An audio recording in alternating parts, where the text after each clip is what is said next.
కపాలకామిని చెప్పుకుందాం. ఫెళఫెళమంటూ పైకెగసి ప్రపంచాన్ని భస్మం చేయగల ఆ పెనుమంటలు ఉన్నట్లుండి వాటంతట అవే చప్పగా చల్లారిపోవటాన్ని గమనించిన విష్ణుశర్మ విభ్రాంతుడయ్యాడు. తాను ప్రయోగించిన ఆగ్నేయాస్త్రాన్ని ప్రతిఘటించగలిగిన ఆ ప్రబల శక్తి ఏమిటా అని తెల్లబోయాడు. ఆ విపరీతమేమిటో తెలుసుకోవాలన్న పట్టుదలతో ముఖద్వారాన్ని దాటి గుహలోకి ప్రవేశించాడు. అంతవరకు మండిన మంటల వల్ల పూర్తిగా కాలి భస్మమైన సాధన సామాగ్రి కొంత, సగం మాత్రమే కాలిపడి ఉన్న సామానులు కొన్ని ఆ గుహ ప్రదేశమంతటా చిందరవందరగా పడి ఉండటము కనిపించింది. అతను వాటిని పరిశీలించుకుంటూ క్రమంగా ముందుకు సాగిపోతూ ఉండగా అడ్డు నిలిచినవారు కానీ అంతరాయం కలిగించినవారు కానీ ఎవరూ లేకపోయినందువలన అతను ఇంకా ముందుకు సాగాడు. ఎటు చూసినా శూన్యము, నిశ్శబ్దము. చూడవలసిందేమిటో తెలుసుకోవలసిందేమిటో అతనికి అర్థం కావటం లేదు. అది అంధకార బంధురమైన ఒక చీకటి మార్గము. విష్ణుశర్మ అడుగులో అడుగు వేసుకుంటూ ఆ మార్గం గుండా మెల్లగా నడిచి వెళుతూ ఉండగా హఠాత్తుగా అతని తల మీద ఏదో ఒక బరువైన పదార్థము వాలినట్లయింది. అతను త్రుళ్ళిపడ్డాడు. అయినా వెంటనే ధైర్యం తెచ్చుకొని 2 చేతులతోనూ తల మీద వాలిన పదార్థాన్ని బలంగా పట్టుకోవటంలో అతనికి అది ఒక జంతువని అర్థమైంది. ఒంటి నిండా బొచ్చు, వంకరమూతి మొదలైన ఆకారాల్ని బట్టి అది ఒక కోతి అని, ఎక్కడ్నించో వచ్చి తన మీద పడిందని అర్థం చేసుకుని పోయిన ధైర్యాన్ని తిరిగి కూడగట్టుకున్నాడు. దాన్ని తన తలపై నుంచి క్రిందకు తోయాలని బలమైన ప్రయత్నం చేశాడు. కాని అది క్రింద పడకుండా అతని కంఠాన్ని పట్టుకొని వ్రేలాడుతూ కిచకిచలాడటం గమనించిన విష్ణుశర్మ ఆగ్రహావేశుడై దాన్ని క్రిందకు పడదోయటానికి తిరిగి ప్రయత్నం చేస్తుంటే అది అతని కంఠాన్ని బిగేబట్టి వదలకుండా పళ్ళు కొరుకుతూ, నీ ప్రతాపం నా దగ్గర పనికిరాదు. నేను మామూలు కోతిని అనుకున్నావేమో చూడు, నాకు తోకలేదు అంది. విష్ణుశర్మ మరింత ఆశ్చర్యంతో తడిమి చూసి దానికి తోకలేకపోవటం నిజమని తెలుసుకున్నాడు. ఇదెక్కడి విడ్డూరము? కోతి మనిషిలాగా మాట్లాడటము, తోకలేకపోవటము అని తనలో వింతపడుతూ, ఓసి మర్కటమా, నువ్వు నిజమైన కోతివి కాదా? నువ్వెవరువు? ఈ పాతాళ మందిరంలో ఎందుకున్నావు అని అడిగాడు. నేను కపాలకామిని బంటును. కపాలకామిని? అదెవరు? ఓ, కపాలకామిని ఎవరో తెలియకుండానే ఇంత దూరం వచ్చావా? గుహ నిండా మంటలు పెట్టింది నువ్వు కాదా? అవును, మంటలు కల్పించింది నేనే. ఫణిరాజు ఆజ్ఞ ప్రకారము అలా చేశానంతేగాని కపాలకామిని ఎవరో నాకు తెలీదు. తెలియకపోవటమే మంచిది. నువ్వు కల్పించిన భయంకర జ్వాలల ఫలితం తెలుసుకున్నావు కదా. ఇక మెల్లగా వచ్చిందాన్నే వెనక్కి నడువు, ప్రాణం రక్షించుకో. నేనిక్కడికి ప్రాణం రక్షించుకోవడానికి రాలేదు. ఏకనాథుడి అంతు కనుక్కోవటానికి వచ్చాను. అది నీ వల్ల కాదు. నువ్వు కల్పించిన మంటలు ఈ మందిరం వరకు సర్వనాశనం చేయగలిగాయంతే. ఇక్కడ నేనుండి వాటిని చల్లార్చాను. నువ్వు నన్ను దాటిపోలేవు. ఇక నీ శక్తులేమీ పనిచేయవు. ఏకనాథుని ప్రాణము, కపాలకామిని, నేను, ఇంకా నాలాంటి చాలామంది కపాలకామిని రక్షకులం అని మర్కటం చెబుతూ ఉండగానే విష్ణుశర్మ విషయాన్ని కొంత అర్థం చేసుకుని ఆ మర్కటాన్ని ఎలాగైనా కడతీర్చాలన్న పట్టుదలతో దాని చేతులు కాళ్ళు కలిసి ఏకకట్టగా బలం కొద్దీ పట్టి, ఓసి మర్కటాధమా, నేను నీ పాటి శక్తిపరుణ్ణి కాకపోలేదు. ఇదిగో చూడు, నీ తలనిప్పుడే నేలకు మోది బద్దలు కొడతాను అని అదే ప్రకారము ఆ కోతినెత్తి నేలకు విసిరి కొట్టబోతూ ఉండగా అది అతని శక్తియుక్తులు తెలుసుకొని, ఓయి తొందరపడకు, నన్ను చంపకు, ఉపకారం చేస్తాను, నాకు ప్రాణభిక్ష పెట్టు అని బతిమాలగా విష్ణుశర్మ తన ప్రయత్నాన్ని విరమించి, అయితే చెప్పు, కపాలకామిని ఎక్కడుంటుంది? నేను దాన్ని కడతీర్చగల మార్గం ఏమిటి అని అడిగాడు. అయ్యా, నీ శక్తి సామర్థ్యాలు నాకిప్పుడు కొంతవరకు అర్థమైనాయి. ఇన్ని గండాలు దాటి నువ్వింతవరకు రావటం చాలా గొప్ప విషయం. కానీ కపాలకామినిని కడతీర్చడము అంత తేలికైన పని కాదు. అయినా నాకు ప్రాణదానం చేసినవాడవు గనుక నాకు తెలిసింది చెబుతాను. ఇటువంటి చీకటి మందిరాలు మరి 3 దాటిపోయినట్లయితే అక్కడ ఒక దిగుడు బావి ఉంటుంది. ఆ మెట్ల గుండా దిగిపోతే అక్కడ ఒక పాతాళ పద్మం ఉంటుంది. ఆ పద్మాన్ని ఛేదించినట్లయితే కపాలము కంటబడుతుంది. ఆ కపాలాన్ని ఆశ్రయించి ఉంటుంది కపాలకామిని. నీ నిజరక్తంతో హోమాన్ని చేసినట్లయితే కపాలకామిని నిజరూపం కలిగి నీతో మాట్లాడుతుంది. అయితే ఈ పైనున్న 3 చీకటి మందిరాలను దాటి దిగుడు బావిని ప్రవేశించడం మహాకష్టం. మెలకువ కలిగి ఉండు. దైవబలముంటే నువ్వు సురక్షితంగానే దాటిపోతావు. దయచేసి నన్ను వదిలిపెట్టు. నేనిక్కడ కపాలకామిని చేత నియమించబడిన మొదటి రోజు నీ చేజిక్కటము, ప్రాణగండాన్ని దాటటము జరిగింది. నేను వదిలిపెడితే నువ్వు ఇప్పుడెక్కడికి పోతావు? కపాలకామిని దగ్గరకు పోయి మొరపెట్టుకుంటాను. ఏమని? నాలో ప్రవేశపెట్టబడిన శక్తులు చాలేదని, మరికొన్ని శక్తులు నాకు ప్రసాదించడం కానీ, లేకపోతే కొలువు నుంచి తొలగించమని కానీ, ఇకపై నా కర్మం ఎలా ఉంటే అలా జరుగుతుంది. నాకు ప్రాణదానం చేసిన నీకు శుభమవుగాక అని మర్కటము అతనికి లొంగి ప్రార్థించటం వలన విష్ణుశర్మ అంతటితో దాన్ని వదిలి సాగిపోయాడు. కాని అంతటా చీకటి. కన్ను పొడుచుకున్నా మార్గం అగుపించడం లేదు. అయినా అతను అతి కష్టం మీద ధైర్యంగా ముందుకు తడుముకుంటూ నడవటం మొదలుపెట్టాడు. 10 అడుగులు నడిచాడో లేదో అంతలోనే అతని కాళ్ళకేదో మెత్తని పదార్థం తగలటం వలన అతను ఉలిక్కిపడి అడుగు ముందుకు వేయటం మానేశాడు. రెండో కాలితో ఆ మెత్తని పదార్థాన్ని తాకి చూడగా అది మనిషి ఆకారంగా తోచింది. అతను ఆశ్చర్య విభ్రాంతుడై చేతులతో కూడా స్పృశించి చూడగా అది ఒక స్త్రీ సుకుమార శరీరమని అర్థమైంది. అతను మరింత తెల్లబోయాడు. ఈ సుకుమార గాత్రి ఎవరు? బ్రతికి ఉందా, లేక ఇది మృతకళేబరమా? ఈ భయంకర గృహప్రదేశంలో ఈ స్వరూపమేమిటి? ఒకవేళ ఇది కూడా ఒక మాయారూపమై ఉండి నన్ను వంచన చేయడానికి ఇక్కడ ఈ విధంగా అవతరించి ఉంటుందా? ఏమైనా దీని వివరాలు తెలుసుకుంటే గాని విడవకూడదు అని విష్ణుశర్మ అక్కడ పడి ఉన్న శరీరాన్ని 2-3 సార్లు కదిపి చూశాడు. చెయ్యి పట్టి నాడిని పరిశీలించాడు. కానీ అతనికేమీ తెలియలేదు. ఏది ఏమైనా ఆ శరీరాన్ని అక్కడ వదలకూడదన్న నిశ్చయంతో దానిని ఎత్తుకొని భుజాన వేసుకొని తిరిగి మెల్లిగా ముందుకు సాగిపోవటం మొదలుపెట్టాడు. కోతి చెప్పిన ప్రకారంగా అటువంటివింకా 3 మందిరాలు దాటాలి. ఆ మందిరంతో అంతవరకు తనకెటువంటి ప్రమాదము జరగలేదు కదా అన్న సంతోషంతో నడకను కొంచెం చురుకు చేశాడు. కానీ చీకట్లో పైగా ఒక స్త్రీ శరీరాన్ని మోసుకుని నడవటం అంటే అతనికి కొంచెం కష్టమే అనిపించింది. అయినా తలచిన కార్యం సాధించవలసిందే కదా అన్న దృఢనిశ్చయంతో నడుస్తూ ఉండగా అంతటి భయంకర అంధకారంలో తళుక్కున ఒక మెరుపు మెరిసి అప్పటికప్పుడే మాయమైంది. ఆ మెరుపు వెలుతురులో కనిపించిన ఒక పంచరంగుల గుర్రం అతన్ని ఆకర్షించింది. అతడు మెల్లగా ఆ గుర్రాన్ని సమీపించాడు. కానీ వచ్చిన మెరుపు వెలుతురు అప్పటికప్పుడే మాయం కావటం వలన అతడు చేతులతో తడిమి గుర్రాన్ని తెలుసుకోవలసి వచ్చింది. ఒక చేత్తో భుజాలపై ఉన్న స్త్రీ శరీరాన్ని పట్టుకుని రెండో చేత్తో గుర్రం కోసం తడుముతూ ఉండగా అప్పుడు అతని చెయ్యి సరిగ్గా ఆ గుర్రం నడుము మీద పడింది. కానీ ఆ పడ్డ చెయ్యి దానికి అంటుకుపోయి తిరిగి రాకపోవటాన్ని గమనించి అతడు విభ్రాంతుడయ్యాడు. అశ్వశరీరము సహజంగా లేక కఠినంగా ఉన్నందువలన అది నిజమైన గుర్రంగా కాక ఒక కీలు గుర్రమని అర్థం చేసుకున్నాడు. దాని మీద వేసిన చెయ్యి దానికే అంటుకుపోవటమో తిరిగి రాకపోవటమో ఏమిటా అని క్షణం ఆలోచించాడు. అతను ఆలోచిస్తూ ఉండగానే అది కదిలింది. అతని చెయ్యి దానికి అంటుకుని పోయి ఉండటం వలన దానితోనే అతను కూడా ఏడ్వబడుతూ ఉండటం వలన వేరే గత్యంతరం లేక తటాలన దానిపైకి ఎగిరి కూర్చున్నాడు. అతని భుజాలపై ఉన్న స్త్రీ శరీరాన్ని ఆ కీలుగుర్రం ఎక్కడికో మోసుకుపోతుంటే విష్ణుశర్మ చేసేది లేక భగవంతుడిపై భారముంచి దానిపైన కూర్చున్నాడు. మరికొన్ని క్షణాల్లో కీలుగుర్రము తనపై ఉన్న వారిని బలం కొద్దీ విసురుకొట్టింది. ఆ విసురులో విష్ణుశర్మ తన భుజాలపై ఉన్న స్త్రీ శరీర సహితంగా వరుసగా అమర్చబడిన కొన్ని పదునైన కత్తుల మీద పడ్డాడు. అతడు తన దగ్గర ఉన్న శరీరానికి దెబ్బ తగలనీయక తన చేతులపై నేర్పుతో ఆపుకోవటం వలన చేతులు తెగి రక్త ప్రవాహం అయిందే కానీ ఇంకేం ప్రమాదమూ జరగలేదు. అతడు ఆ విషయాన్ని లెక్క చేయకుండా మోపుపై ఉన్న శరీరంతో వడివడిగా నడిచి యువతలికి వచ్చాడు. అక్కడ అంధకారం లేదు, చాలినంత వెలుతురు, గాలి ఉన్నాయి.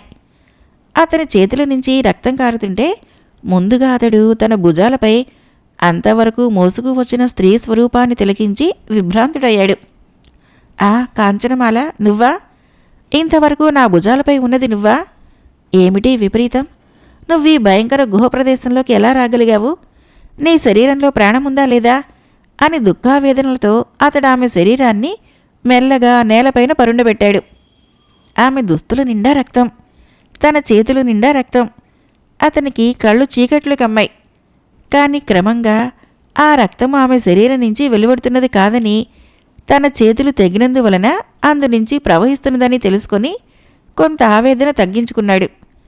కాని తన కాంచనమాల తన కోసం తపించి తపించి ఆ ప్రమాదకరమైన గుహలోకి ఎలా వచ్చిందా, అప్పుడు ఆమె సజీవురాలై ఉందా లేదా అన్న ఆరాటమే అతన్ని ఎక్కువగా కలవరపరిచింది. మనసును కొంచెం దిట్టపరుచుకొని ఆమె స్థితిని జాగ్రత్తగా పరిశీలించిన మీదట ఆమె మృతి చెందలేదని, ఏ కారణం వలనో మూర్ఛితురాలై ఉందని తెలుసుకొని కొంతవరకు సంతోషపడ్డాడు. వెంటనే అతను తన కర్తవ్యాన్ని గుర్తుకు తెచ్చుకొని ఆ తావు నుంచి కదిలి ముందుకు సాగిపోతూ ఉండగా, సింహాల్ని మించిన భయంకరాకారాలు కలిగిన 2 కుక్కలు ఎక్కడి నుంచో మొరుగుకుంటూ అతని మీదకొచ్చి పడ్డాయి. నాలుకలు చాచుకుంటూ కూరలు ముందుకు పెట్టి అతని మీద పడబోతున్న ఆ కుక్కలను చూడగానే అతని ధైర్యం సన్నగిలింది. కుక్కలలో అటువంటి భయంకరాకారాల్ని అతను ఇంతకుముందు ఎప్పుడూ చూసి ఉండకపోవటం వలన మొదట బెదిరాడు. అయినా వెనక్కు జంకక మొలనున్న కరవాలాన్ని ఓడబెరికి విసరగా అందులో ఒక కుక్క అతని కత్తి దెబ్బకు 2గా తెగిపడింది. అది చూసిన 2వ కుక్క ఇక అక్కడ నిలవకుండా పారిపోయింది.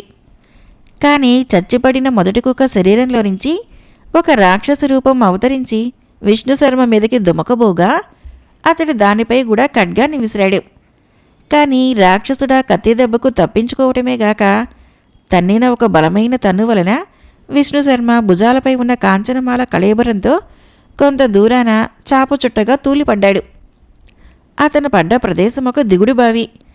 కిందకెక్కడికో మెట్లున్నప్పటికీ పడ్డ విసురు వలన ప్రయత్నం లేకుండానే అతను ఆ మెట్ల గుండా దొర్లిపోతున్నాడు. అయినా కాంచనమాలని మాత్రం వదలకుండా తన శరీరానికి అదుముకొని పట్టుకొని ఉండటం వలన ఆమెతోనే ఆ దిగుడు బావిలో దొర్లుకుపోవటం మొదలుపెట్టాడు. ఆ బావిలో నీళ్లు లేవు, వెలుతురు లేదు. అంతటా దుర్గంధపూరితమై ఉన్న అంధకార బంధనం. అతనెట్లట్లో ఆ దుర్భరకూప మార్గాన్నంతటినీ గడిచి అడుగు భాగానికి చేరాడు. అక్కడ ఒక తలుపు వంటి ప్రదేశం కనిపించినా అతడు మెల్లిగా ద్వారాన్ని తెరుచుకొని యువతల పడ్డాడు. అదంతా సువిశాలమైన బయలు ప్రదేశము. పైన ఆకాశము, క్రింద భూమి. తిరిగి మామూలు ప్రపంచంలో పడ్డామనుకొని సంతోషపడ్డాడు. ఆ వెంటనే అతనికి కోతి చెప్పిన మాటలు జ్ఞాపకం వచ్చాయి. దిగుడు బావిని దాటిన తర్వాత ఒక పద్మాకారం కనిపిస్తుందని, అక్కడే కపాలకామిని ఉంటుందని కోతి చెప్పినందువలన అందుని గురించి 4 వైపులా పరిశీలించగా ఆ చేరువలోనే ఏదో ఒక లోహంతో నిర్మించబడిన పద్మాకారం ఒకటి చలువరాతి తిన్నెపైన అమర్చబడి ఉండటం కనిపించింది. ఆ పద్మాకారము ఏ లోహంతో నిర్మించబడింది తెలియటం లేదు, కానీ అందుండి వెలువడే దివ్యకాంతులతో అతని కళ్ళు జిగేలుమంటున్నాయి. ఆ తళతళకతను అబ్బురపడ్డాడు. పద్మాకారమున్న చలువరాతి తిన్నెకు చుట్టూ ఒక అగ్నిగుండము ప్రజ్వరిల్లుతూ కణకణలాడే నిప్పులతో దరిచేర సఖ్యం కాకుండా ఉంది. ఆ హోమగుండాన్ని అమర్చిన వారెవరో, ఎప్పటినుంచి ఎంతకాలం అది ఆ ప్రకారం మండుతూ ఉంటుందో అతనికి తెలియలేదు.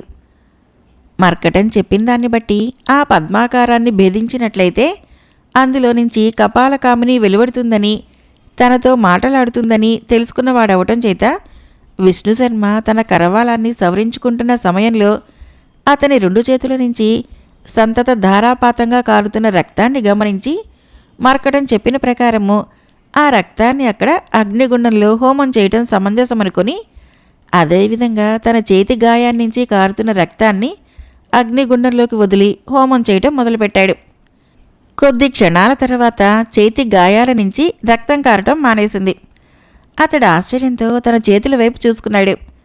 గాయపడిన గుర్తులైనా లేకుండా తన చేతులు యథాప్రకారం ఉండటాన్ని గమనించి విభ్రాంతుడయ్యాడు. అగ్నిగుండము ఏదో ఒక మహత్తును కలిగి ఉందని అర్థం చేసుకున్నాడు. వెంటనే కత్తినెత్తి పద్మాకారాన్ని కొట్టగా అది ఒక దెబ్బతో తునాతినుతులై దూరాన చెదిరిపడింది. 2వ దెబ్బకి ఆ చలువరాతి తిన్న బ్రద్దలై నేలమట్టమైంది. అందుండి వెలువడిన భయంకర కపాలాన్ని తిలకించిన విష్ణుశర్మ కంపించిపోయాడు. అది ఒక మనిషి పుర్రే. ఆకారమతి అసహ్యకరంగానూ భయోత్పాదకంగానూ ఉంది.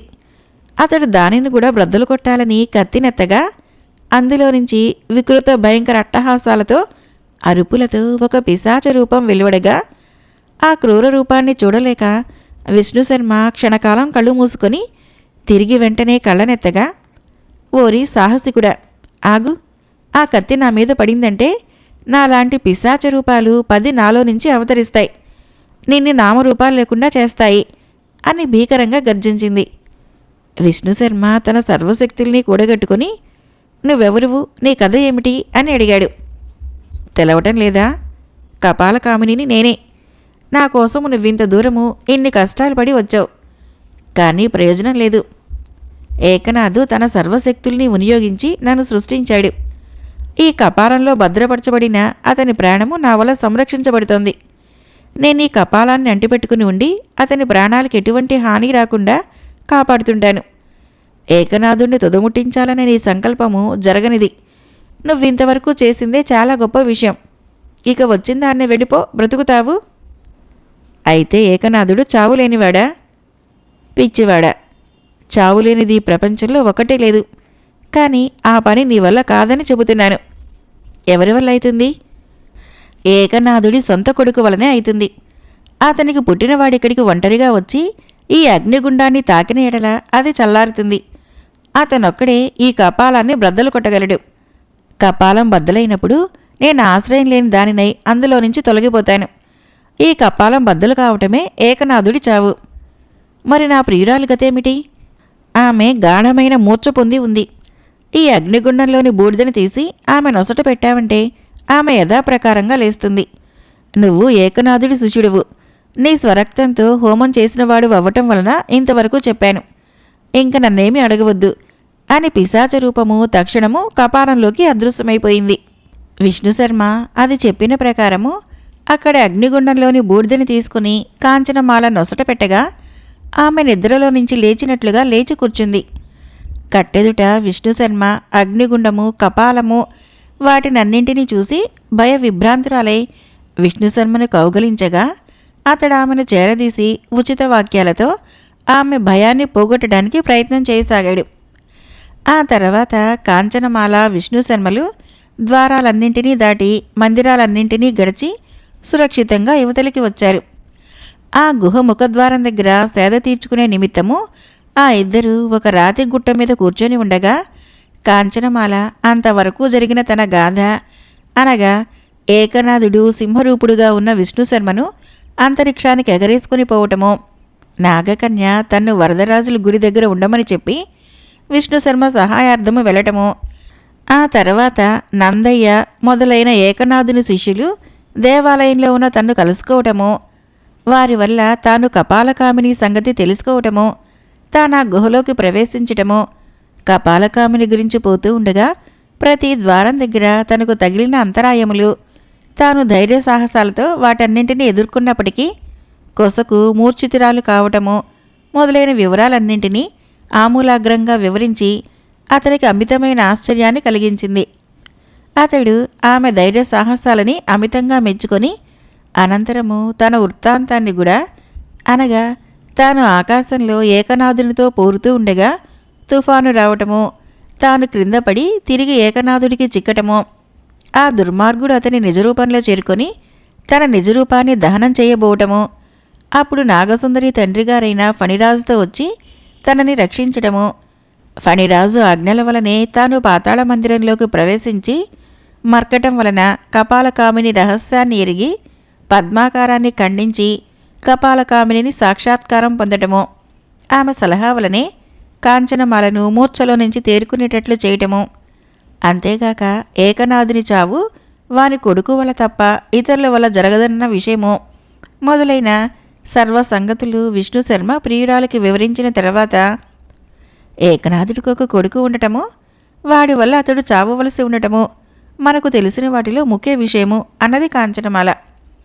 నిజమే, వాడికి ఒక కుమారుడున్న విషయము నాకింతవరకు తెలియదు.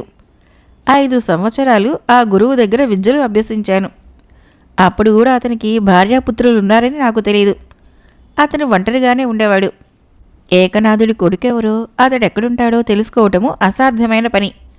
ఈ విషయముని ఫణిరాజుకు వినవిస్తే ఏమంటాడో. నాగసుందరి మదనరేఖ ఎక్కడ ఉన్నట్లు? ఇప్పుడు అది మరొక కొత్త చిక్కు. ఆమె ఏమైంది తెలియటం లేదు. ఫణిరాజు ఆజ్ఞను అనుసరించి నేను ఆమెతో కలిసి ఈ గుహ దగ్గరికి వస్తూ ఉండగా అమరావతిలోని మా తల్లిగారు అవసాన దశలో ఉన్నట్లు తెలిసింది. ఆ తక్షణము నేను అంతరిక్షాన పోయి అమరావతి చేరాను. అక్కడ మా తల్లిగారు మరణించారు. నేనామెకు కర్మకాండ విధులు నెరవేర్చుకొని తిరిగి వచ్చేసరికి నాగసుందరి నిర్ణీత స్థలంలో లేకుండా పోయింది. ఆమె ఏమైందో ఎక్కడికి పోయిందో తెలియక జరిగిన సంగతిని ఫణిరాజుకు చెప్పగా ఆయన ఆమెను గురించి తర్వాత విచారించవచ్చునని మొదట ఏకనాథుడి పాతాళ మందిరం తగలబెట్టవలసిందని చెప్పాడు. నేనదే ప్రకారం చేశాను. ఆ సందర్భంలో నిన్ను కలుసుకోవటం ఒక గొప్ప విశేషము. మీరు మా అమరావతి వెళ్ళారా? అక్కడ మా తండ్రిగారు ఎలా ఉన్నారు? నా గురించి వారి అభిప్రాయం ఏమిటి? ఆ వివరాలు ఇంతవరకు చెప్పలేదేమిటి అని కాంచనమాల ఆదుర్దాగా అడిగిన దానికి విష్ణుశర్మ ముఖము వెలవెలబోయింది. అతని స్థితికి ఆమె కంగారు కారణమైంది. మా తండ్రిగారి విషయం అడుగుతుండే మీ ముఖభావాలు ఎందుకు మారిపోతున్నాయి? మీరంత దూరము వెళ్ళి వారి యోగక్షేమమన్నా తెలుసుకుని రాలేకపోయారా?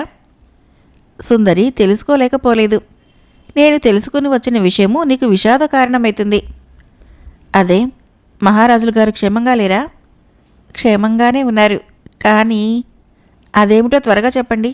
మా తండ్రిగారి విషయం వినే వరకు నా హృదయం ఉండబట్టదు.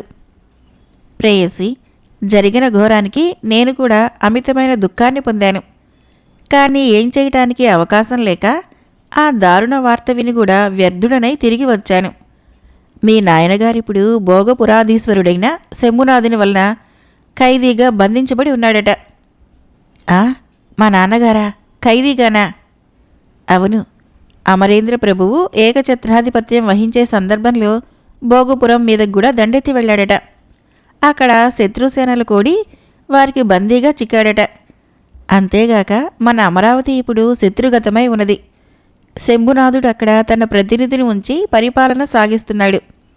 అమరావతి పతాక స్థానంలో భోగపుర పతాకం ఎగురుతూ ఉండటం తిలకించి నా కళ్ళు వేడి నీటి ధారలు గ్రుమ్మడించడం కన్నా అప్పటికి ఇంకేమీ చేయలేకపోయాయి. అయ్యో, ఎంత విపరీతం! సమస్త రాజలోకాలన్నీ జయించిన సర్వభూమండలానికి నియంత కావాలన్న దీక్షను వహించి ఉన్న ప్రతాపశాలి ఈనాడొక శత్రువుకు ఖైదీగా చిక్కడమా? మా రాజ్యానికి, మా తండ్రికి ఈనాడు ఎటువంటి హీనదశ వచ్చింది? సమయానికి నేను కూడా రాజధానిలో లేక దేశాల పాలై తిరగటమా? మా రాజ్యానికి, మాకు ఈనాడెన్ని తిప్పలు కలిగాయి అని కాంచనమాల మితిలేని దుఃఖంతో విష్ణుశర్మ ఒడిలో పడి వెక్కి వెక్కి ఏడుస్తుంటే, ప్రేయసి, కాలగతినెవరు తప్పించగలరు? మీ నాయనగారి కంటే మహాగనులైన వారు సైతము విధి ఎదురు తిరిగినప్పుడు కాలానికి కట్టుబడ్డారు. అందుకు విచారించి ప్రయోజనం లేదు. మనం ఈ ఇబ్బందులన్నీ గడిచి స్వదేశం చేరుకోవటమే జరిగితే మీ నాయనగారిని చెర నుంచి విడిపించడానికిదే నేను శపథం చేస్తున్నాను. నా మాట యందు విశ్వాసముంటే నువ్వు కంటతడి పెట్టకూడదు అని విష్ణుశర్మ పలికిన ధీరోచిత వాక్కు ఆమెలో ఆశను పుట్టించింది. కళ్ళనీళ్లు తుడుచుకుంటూ, మీ మాటలో నాకు పూర్తి విశ్వాసముంది. మీరు మీ మాట నిలుపుకోగల సర్వశక్తి సంపన్నులు అని కూడా నా దృఢ విశ్వాసము అన్నది. అయితే ఇకలే, అందును గురించి నువ్వింకెప్పుడూ కంటతడి పెట్టడం నేను చూడకూడదు అంటూ అతడు ఆమెను లేవదీసి ఆమె దుఃఖాన్ని పోగొట్టి అంతవరకు జరిగిన కపాలకామిని విశేషాలని ఫణిరాజుకు విన్నవించాలన్న కుతూహలంతో కాంచనమాల సహితంగా బయలుదేరనై ఉండగా, మనమిప్పుడు ఫణిరాజు దగ్గరికి గదా పోతున్నాము అనగా, నాగలోకానికా అని కాంచనమాల అడగ్గా, అయ్యో, నీకు ఆ సంగతి చెప్పలేదు కదా. ఫణిరాజు నాగలోకాన్ని వదిలిపెట్టి వచ్చి తన కుమార్తెను రక్షించడానికి, దుర్మార్గుడైన ఏకనాథుణ్ణి హతమార్చడానికి కంకణం కట్టుకున్నాడు. ఆ దీక్షతో భయంకర సర్పాకారాన్ని ధరించి ఏకనాథుణ్ణి ఇంతవరకు పట్టుకునే ఉన్నాడు. మహాబలవంతుడు మంత్రవేత్త అయిన ఏకనాథు ఫణిరాజుకు లొంగక వాడా సర్పాకారాన్ని పట్టి ఉన్నాడు. ఈ ప్రకారము ఇద్దరూ ఒకరికొకరు లొంగక ఒకరి చేతుల్లో ఇంకొకరు చిక్కుకొని పోరాటం సల్పుతూనే ఉన్నారు అని విష్ణుశర్మ చెప్పిన దానికి విని అమరావతి రాజకుమారి కాంచనమాల తెల్లబోయింది. మహాశక్తి సంపన్నులైన ఆ ఇరువురి పోరాటాన్ని తిలకించవలనని ఆమె మనస్సు వేగిరపడింది. అవురా, ఈనాడు నాగలోకానికి ఎటువంటి దుస్థితి కలిగింది? రాణి మదనరేఖ దేశాంతరగతురాలైంది. ఇది చాలక ఆమె కొరకు బయలుదేరిన ఫణిరాజు కూడా ఇంతవరకు తిరిగి రాలేదు. ఇప్పుడు మన కర్తవ్యమేమిటి? మన రాణి కొరకు, ఆమె తండ్రి కొరకు మనమేం చెయ్యాలి అని మందాకిని విషాదంతో అడిగిన దానికి అప్పుడు తాత్కాలిక ప్రభువైన తక్షకుడొక నిట్టూర్పు విడిచి, ఫణిరాజు అఖండ శక్తి సంపన్నుడు, మహాతపస్శాలి. అతన్ని ఏ లోకాన్నా ఎవరూ ఎదిరించలేరు కదా. మనకాయన గురించి విచారమెందుకు మందాకిని? నిజమే కాని ఏకనాథుణ్ణి హతమార్చటమో భూలోక ధర్మాన్ని పునరుద్ధరించటమో ప్రభువుల ముఖ్యాశయం. ఆ ఏకనాథుడు మాయలు మారి మోసగాడు. ఏ కుతంత్రం వలనైనా ఫణిరాజును వంచన చేయగలడు. అందుకే నా మనస్సు కొంత కీడును భీతిని శంకిస్తోంది. పోయిన గూఢాచారులైనా తిరిగి రాలేదు. నేను పోయి అక్కడ విశేషాలు తెలుసుకుని వస్తున్నా. మనమిద్దరము అర్హులమని యోచించి గదా ఫణిరాజు బాధ్యతలన్నింటినీ మన తలపై మోపాడు. మనము పరిపాలనలోకి వచ్చినప్పటి నుంచి నాగలోకము శాంతియుతంగా ఉంది. నువ్విప్పుడు పరిపాలన వదిలిపోయిన ఎడల అందువలన ఎటువంటి అనర్థాలు కలగనే ఉన్నవో. ఆ మాట కూడా నిజమే. చేయవలసిందేమిటో బోధపడటం లేదు.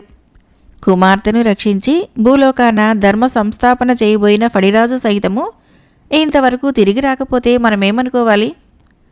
వంచకుడు పరమ దుర్మార్గుడు అయిన ఏకనాథుని మాయల్లో తగులుకొని మన ఫణిరాజు సైతము కూతురుతో పాటు కష్టముల పాలై ఉంటాడు. లేకుంటే తిరిగి రావడానికి ఇంతకాలం పట్టదు అని మందాకిని దృఢనిశ్చయంతో అన్నదానిని తక్షకుడు కాదనలేకపోయాడు. కాని ఇరువురికి కర్తవ్యం బోధపడటం లేదు. అప్పుడొక పరిచారికుడు వారున్న రహస్యాలోచన మందిరంలోకి ప్రవేశించి ఇరువురికి నమస్కరించి, ప్రధాన గూఢాచారి వాసుకి భూలోకాన్నించి తిరిగి వచ్చి దర్శనానికై వేచి ఉన్నాడు అని చెప్పగా, అతని రాక కోసమే ఎదురుతెన్నులు చూస్తూ కాచుకొని ఉన్న మందాకిని తక్షకులు వాసుకిని తక్షణం లోపలికి ప్రవేశపెట్టవలసిందని ఆజ్ఞాపించారు. మరికొన్ని క్షణాల్లో వాసుకి ప్రవేశించి పరిపాలక పదవిలో ఉన్న వారిరువురికి నమస్కరించి, మన ఫణిరాజు ప్రభువులు సైతం ఇప్పుడు గొప్ప ప్రమాదంలో ఉన్నారు అని చెప్పగా, ఏమిటి, ఫణిరాజులకే ప్రమాదమా? అంది మందాకిని ఆశ్చర్యంతో. మనం అనుమానించింది సరైందేనన్నమాట అని తక్షకుడు అన్నాడు. జరిగిందేంటో వివరంగా చెప్పు. ప్రభువుల్ని నువ్వు కలుసుకున్నావా అని మందాకిని తిరిగి అడగ్గా, అతి కష్టం మీద వారి ఉనికి తెలుసుకున్నాను. కలుసుకున్నాను. వారిప్పుడు ఏకనాథుడి చేతుల్లో పట్టుబడి ఉన్నారు అని వాసుకి చెప్పాడు. ఆ దుర్మార్గుడికి అంత శక్తి కూడా ఉందా అని మందాకిని తిరిగి అడిగింది. మన లోకం నుంచి బయలుదేరిన నేను పుట్టలు గుట్టలు గ్రామాలు నగరాలు అన్నీ దాటి ఫణిరాజులు గాని మన రాణిగారు గాని కనిపిస్తారేమోనని వెదుకుతూ ఉండగా ఒక అరణ్య ప్రాంతంలో ఏకనాథుడు ఫణిరాజు పోరాడుతూ ఉండగా చూశాను. వడివడిగా దగ్గరికి పోతిని గదా. ఆ దుర్మార్గుడు ఏకనాథుడు నా రాకను కనిపెట్టి తన కాలితో నన్ను తొక్కిపెట్టాలని చూశాడు. నేనతి నేర్పుగా దూరానికి తొలగిపోయాను. అప్పుడు ఫణిరాజులు ఆ ఏకనాథుని తమ సుదీర్ఘ శరీరంతో అపాదమస్తకము చుట్టి బంధించి ఉన్నారు. వాడు ఒక చేతితో ఫణిరాజుల కంఠాన్ని మరి ఒక చేతితో తోకొని బలంగా బిగబట్టి ఫణిరాజు వలన తనకు ఎటువంటి ప్రమాదము రాకుండా కాపాడుకుంటున్నాడు. ఆ ప్రకారము ఒకరినొకరు పట్టుకొని ఇప్పటికీ 20 రోజుల నుంచి పోరు సల్పుతున్నారని, మదనరేఖ అంతవరకు తనతోనే ఉండి తిరిగి వారం రోజుల క్రితం నుంచి కనిపించడం లేదని, ఆమె జాడలు తెలుసుకునే అవకాశమున్నా తమకు లేకపోయిందని నాకు మన భాషలో చెబుతూ ఫణిరాజులు, తక్షణమే నువ్వు మన లోకానికి పోయి మందాకిని నేను రమ్మన్నానని చెప్పు అన్నారు అని గూఢాచారి వాసుకు చెప్పిన దానిని విని, తక్షకరాజా, విన్నావు కదా మన గూఢాచారి మాటలు. ప్రభువుల ఆజ్ఞ ప్రకారము నేను వెంటనే వారి సహాయార్థము పోక తప్పదు. మేం తిరిగి వచ్చే వరకు నువ్వు పరిపాలనా విషయంలో జాగరూకుడివై మెలగవలసి ఉన్నది అని మందాకిని చెప్పగా, మంచిది, పోయిరా, ఇక్కడ ఎటువంటి తొందరలు ఉండవు. ఫణిరాజుల ఆజ్ఞల ప్రకారము నువ్విప్పుడే భూలోకానికి బయలుదేరు అని తక్షకుడు చెప్పగా, మందాకిని ఏకనాథు ఫణిరాజులు పోరాటం సలుపుతున్న తావుకు మార్గాన్ని అడిగి ఆ ప్రదేశపు గుర్తులన్నింటినీ వాసుకి వల్ల తెలుసుకొని వెంటనే బయలుదేరింది. నాగలోకం నుంచి బయలుదేరిన మందాకిని 1.5 రోజులు ప్రయాణం చేసి భూభాగంలో ఒక పల్లె గుండా పోతోంది. ఆ పల్లెలోని ఒక చెరువు దగ్గరేదో గలబా జరుగుతూ ఉండటము ఆమె దూరాన్నించి చూసింది. కొందరు స్త్రీలు గుమిగూడి ఉన్నారు. వారి మధ్యలో ఒక పురుషుడు అక్కడ మూగి ఉన్న స్త్రీలతో ఏమిటో చెప్పుకుంటున్నాడు. ఆ స్త్రీలు అతని మాటలు వినిపించుకోకుండా అతని రెక్కలు విరిచికట్టి ఎక్కడికో లాక్కుపోతున్నారు. మందాకిని క్రమంగా ఆ గుంపు దగ్గరకు పోయింది. ఒక సుందరాకారుడు మన్మథరూపుడు ఆ స్త్రీల చేత ఎందుకు బంధించబడ్డాడో, అతను చేసిన అపరాధమేమిటో, వారతన్ని బంధించి ఎక్కడికి తీసుకుపోతున్నారో మందాకినికేమీ తెలీదు. అతని నవమన్మథాకారము ఆమెను ఆకర్షించింది. అందువలన అతని వివరాలు తెలుసుకోలేకుండా ఉండలేకపోయింది. ఈ సుందరాంగుని ఇలా ఎందుకు బంధించారు, ఎక్కడికి తీసుకుపోతున్నారు అని అతన్ని బంధించి కొనిపోయే స్త్రీలను అడిగింది మందాకిని. చేసిన తప్పులకు శిక్ష వేయించడానికి గ్రామాధికారి దగ్గరకు తీసుకుపోతున్నాం. నువ్వు ఇతనికి బంధువురాలువేమో, అయితే నువ్వు కూడా రా, ఇతని శిక్షలో భాగం పంచుకుందువు గాని అని ఒక స్త్రీ అనగా మిగిలిన స్త్రీలందరూ నవ్వారు. ఇక మందాకిని వైపు ఎవరూ చూడకుండా బంధించబడిన యువకుణ్ణి తమతో తీసుకుపోయారు. మందాకినికి ఆ యువకుని అందైతే అమితమైన అనురాగం ఏర్పడింది. కానీ అవతల ఉన్న కార్యభారం వలన వారితో కూడా వెళ్ళి ఆ యువకునికి సంబంధించిన వివరాలన్నింటినీ తెలుసుకునే అవకాశం లేక ఫణిరాజును కలుసుకునే తొందరలో వెళ్ళిపోయింది. గ్రామ స్త్రీలు క్రమంగా ఆ బంధించబడిన యువకుణ్ణి అధికారి దగ్గరకు తీసుకుని పోయి హాజరు పెట్టగా అధికారి ఆ యువకుణ్ణి చూసి, ఎవడు వీడు, చేసిన అపరాధమేమిటి అని అడగ్గా ఆ స్త్రీలలో ఒక ఆమె ముందుకు వచ్చి, అయ్యా, వీడెవడో పురస్త్రీలతో పరాచకములాడ వచ్చినవాడు. ఈ దుర్మాంధుణ్ణి తగిన విధంగా శిక్షించవలసి ఉంటుంది అని చెప్పింది.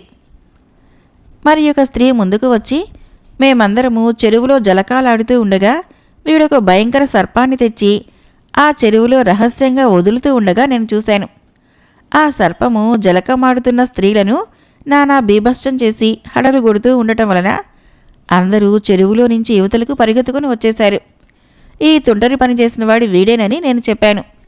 బంధించి వాణ్ణి మీ దగ్గరకు తీసుకుని వచ్చాము అని చెప్పగా వినిన గ్రామాధికారి, ఓరి తుంటరి, ఆ కొంట పని నువ్వు చేశావా? ఈ గ్రామ స్త్రీలతో పరాచకమ్మలాడ నువ్వెక్కడి నుంచి వచ్చావు అని తీక్షణంగా అడిగాడు. పాముని చెరువులో వదిలిన మాట నిజమే, కానీ అయ్యా, నేను ఈ స్త్రీలతో పరాచకమలాడ ఆ విధంగా చేసి ఉండలేదు. ఓహో, అయితే నువ్వు ఆ తుంటరి పనిని ఎందుకు చేసినట్లు? నీదే ఊరు, నీ పేరేమిటి?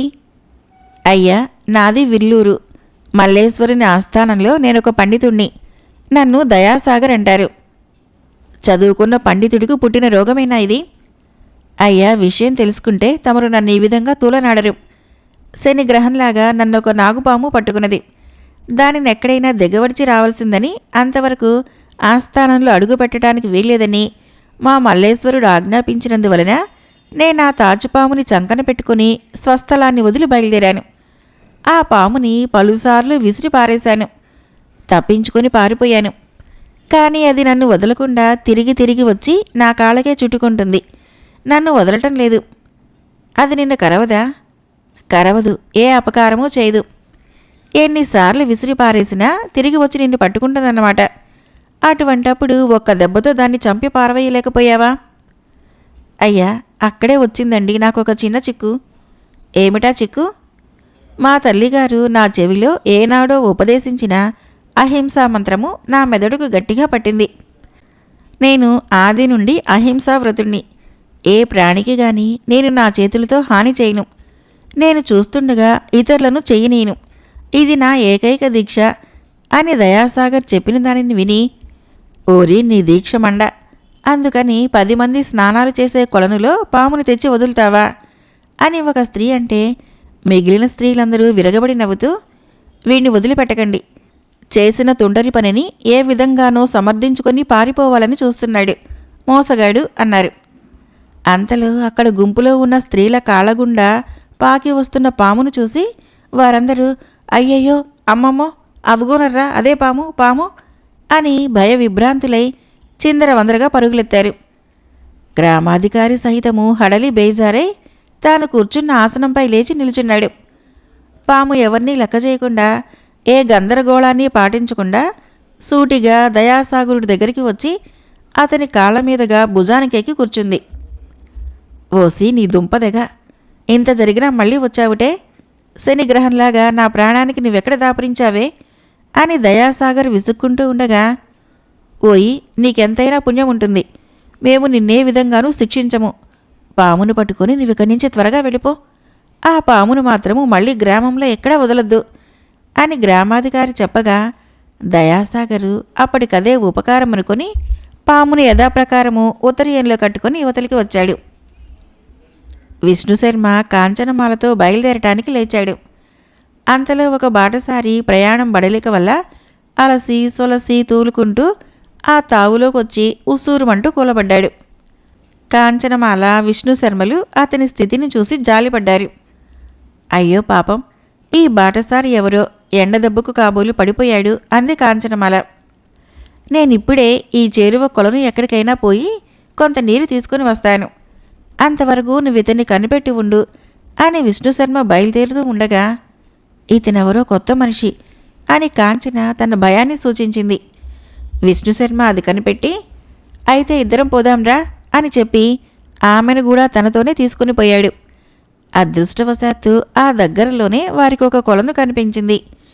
విష్ణుశర్మ ఆ నీటిలో తన ఉత్తరీయాన్ని తడిపి కొద్ది క్షణాల్లోనే కాంచనమాల సహితంగా గుహ దగ్గరకు తిరిగి వచ్చాడు. డస్సిపడి ఉన్న బాటసారి నోట్లో ఉత్తరీయాన్ని నుంచి కొన్ని నీటి బిందువులు పిండి తర్వాత నీటితో తడిసి ఉన్న ఆ చల్లటి వస్త్రాన్ని అతని ముఖానికి కప్పి ఉంచగా ఆ బాటసారి కొంతసేపటికి కళ్ళు విప్పి అమ్మయ్య అని లేచి కూర్చున్నాడు. మీరెవరో పుణ్యదంపతులు కాబోలు శీతలోపచారాలు చేసి నా ప్రాణం నిలబెట్టారు అన్నాడు.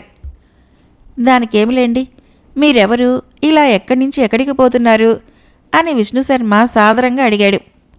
అయ్యా, నేను మా రాజాస్థానంలో ఆశ్రయం పోగొట్టుకున్న అభాగ్యుణ్ణి, అందువలన దేశదిమ్మరినై తిరుగుతున్నాను అని దయాసాగర్ చెబుతున్న సమయాన అతని చంకలో ఉత్తరీయ మూటలో నుంచి ఏదో కదులుతూ ఉన్నట్లు కాంచనమాలకి కనిపించింది. ఆమె అనుమానంతో, అయ్యా, మీ చంకలోని మూటేమిటి అని అడిగింది. అదేమీ లేదు, మీ ఉపకారానికి కృతజ్ఞుణ్ణి, సెలవు అని అతను కంగారుతో లేచి వెళ్ళబోతూ ఉండగా ఆ చంకలోని మూట జారి క్రిందపడింది. అందులోని సర్పము బయటపడి తోకపై నిల్చొని తన పడగ విప్పి కాంచనమాలకు విష్ణుశర్మకు శిరస్సులపై పట్టింది. కాంచనమాల కంగారు పడింది. విష్ణుశర్మ బెదరకుండా ఆ సర్పానికి నమస్కరించి, అయ్యా, ఈ సర్పానికి మీకు ఏమిటి సంబంధము? ఇది మామూలు పాము కాదు, నిజస్థితి చెప్పండి, మీకేమీ భయం లేదు అని అడగ్గా దయాసాగర్ కూడా ఆ పాము చర్యలకు ఆశ్చర్యపడి దానికిను తనకు గల సంబంధాన్ని ఈ విధంగా వివరించాడు. అయ్యా, నేనొకప్పుడిక్కడ మాల్యవంత పర్వతం మీద పాములు పోగొట్టే ఒక మూలిక నిమిత్తం వెదుకులాడుతూ ఉండగా ఒక అపురూప నవయవ్వన లావణ్యవతి నాకు కనిపించింది. ఆమె నా కార్యాన్ని తెలుసుకొని పాములు పోవటానికి ఒక మంత్రాన్ని, రావటానికి ఒక మంత్రాన్ని ఉపదేశించింది. నేనామె మంత్రము లేపాటి మహత్తు గలవో పరీక్ష చేయటానికి వెంటనే ఒక మంత్రాన్ని పఠించాను. తక్షణము ఈ పాము అవతరించి నా కాళ్ళకు చుట్టుకుంది. మంత్రం చెప్పిన స్త్రీ మళ్లీ కనిపించకుండా మాయమైపోయింది. పాములను పోగొట్టే రెండో మంత్రాన్ని మరిచిపోయాను. తల బద్దలు కొట్టుకున్న ఆ మంత్రం జ్ఞాపకం రాలేదు.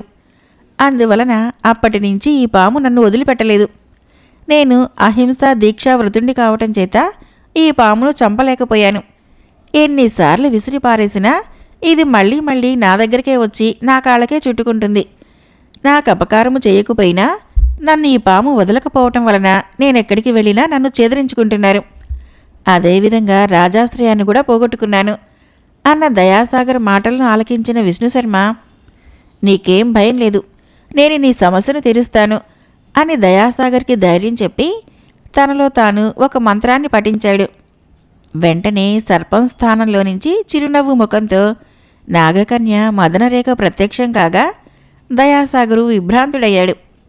కాంచనమాల ఆనంద సంభ్రమాలతో మదనరేఖను కౌగలించుకుంది.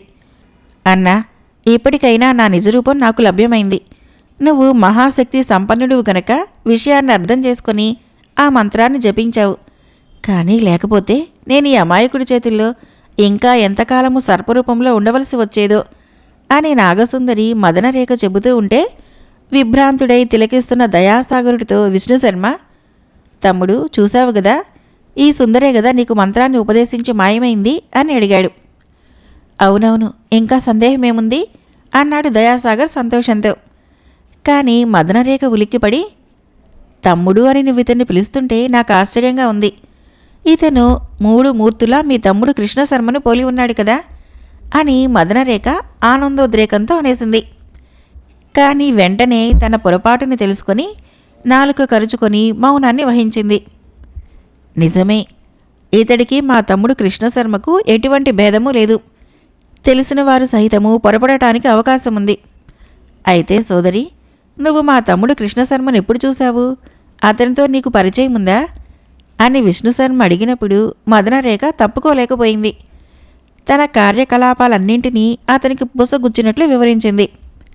కృష్ణశర్మ మణిమేకల మందిరో పరిభాగంలో ప్రియురాలి సరసన నిద్రపోతూ ఉండగా తానతన్ని తన చెల్లెల సాయంతో పాన్పు సహితంగా నాగలోకానికి అపహరించి తేవటము, నాటి నుంచి అతని ప్రేమకు పాత్రురాలు కావాలని తాను అతన్ని పెట్టిన హింసలు, అనంతరము మణిమేకలను సహితము బంధించి నాగలోకానికి తెచ్చి ఆ ప్రేయసీ ప్రియులకు పెట్టిన ఉసురులు, అనంతరము తాను భూలోకానికి వచ్చినప్పుడు ఏకనాథుడి వల్ల తాను పొందిన హింసల మూలాన తనకు జ్ఞానోదయమై కృష్ణశర్మ విషయంలో తాను ఆచరించిన కృత్యాలకు పశ్చాత్తాపాన్ని పొందటము, తన భూలోకాన ఉన్నప్పుడే ధర్మస్వరూపుడైన తన తండ్రి చెరబట్టిన మణిమేకల కృష్ణశర్మలకు విముక్తి కలిగించటము, వారిని తన మందాకిని సురక్షితంగా భూలోకాన వదిలి రావటము మొదలైన సంగతులతో విష్ణుశర్మకి అమితమైన ఆశ్చర్యం కలిగించింది.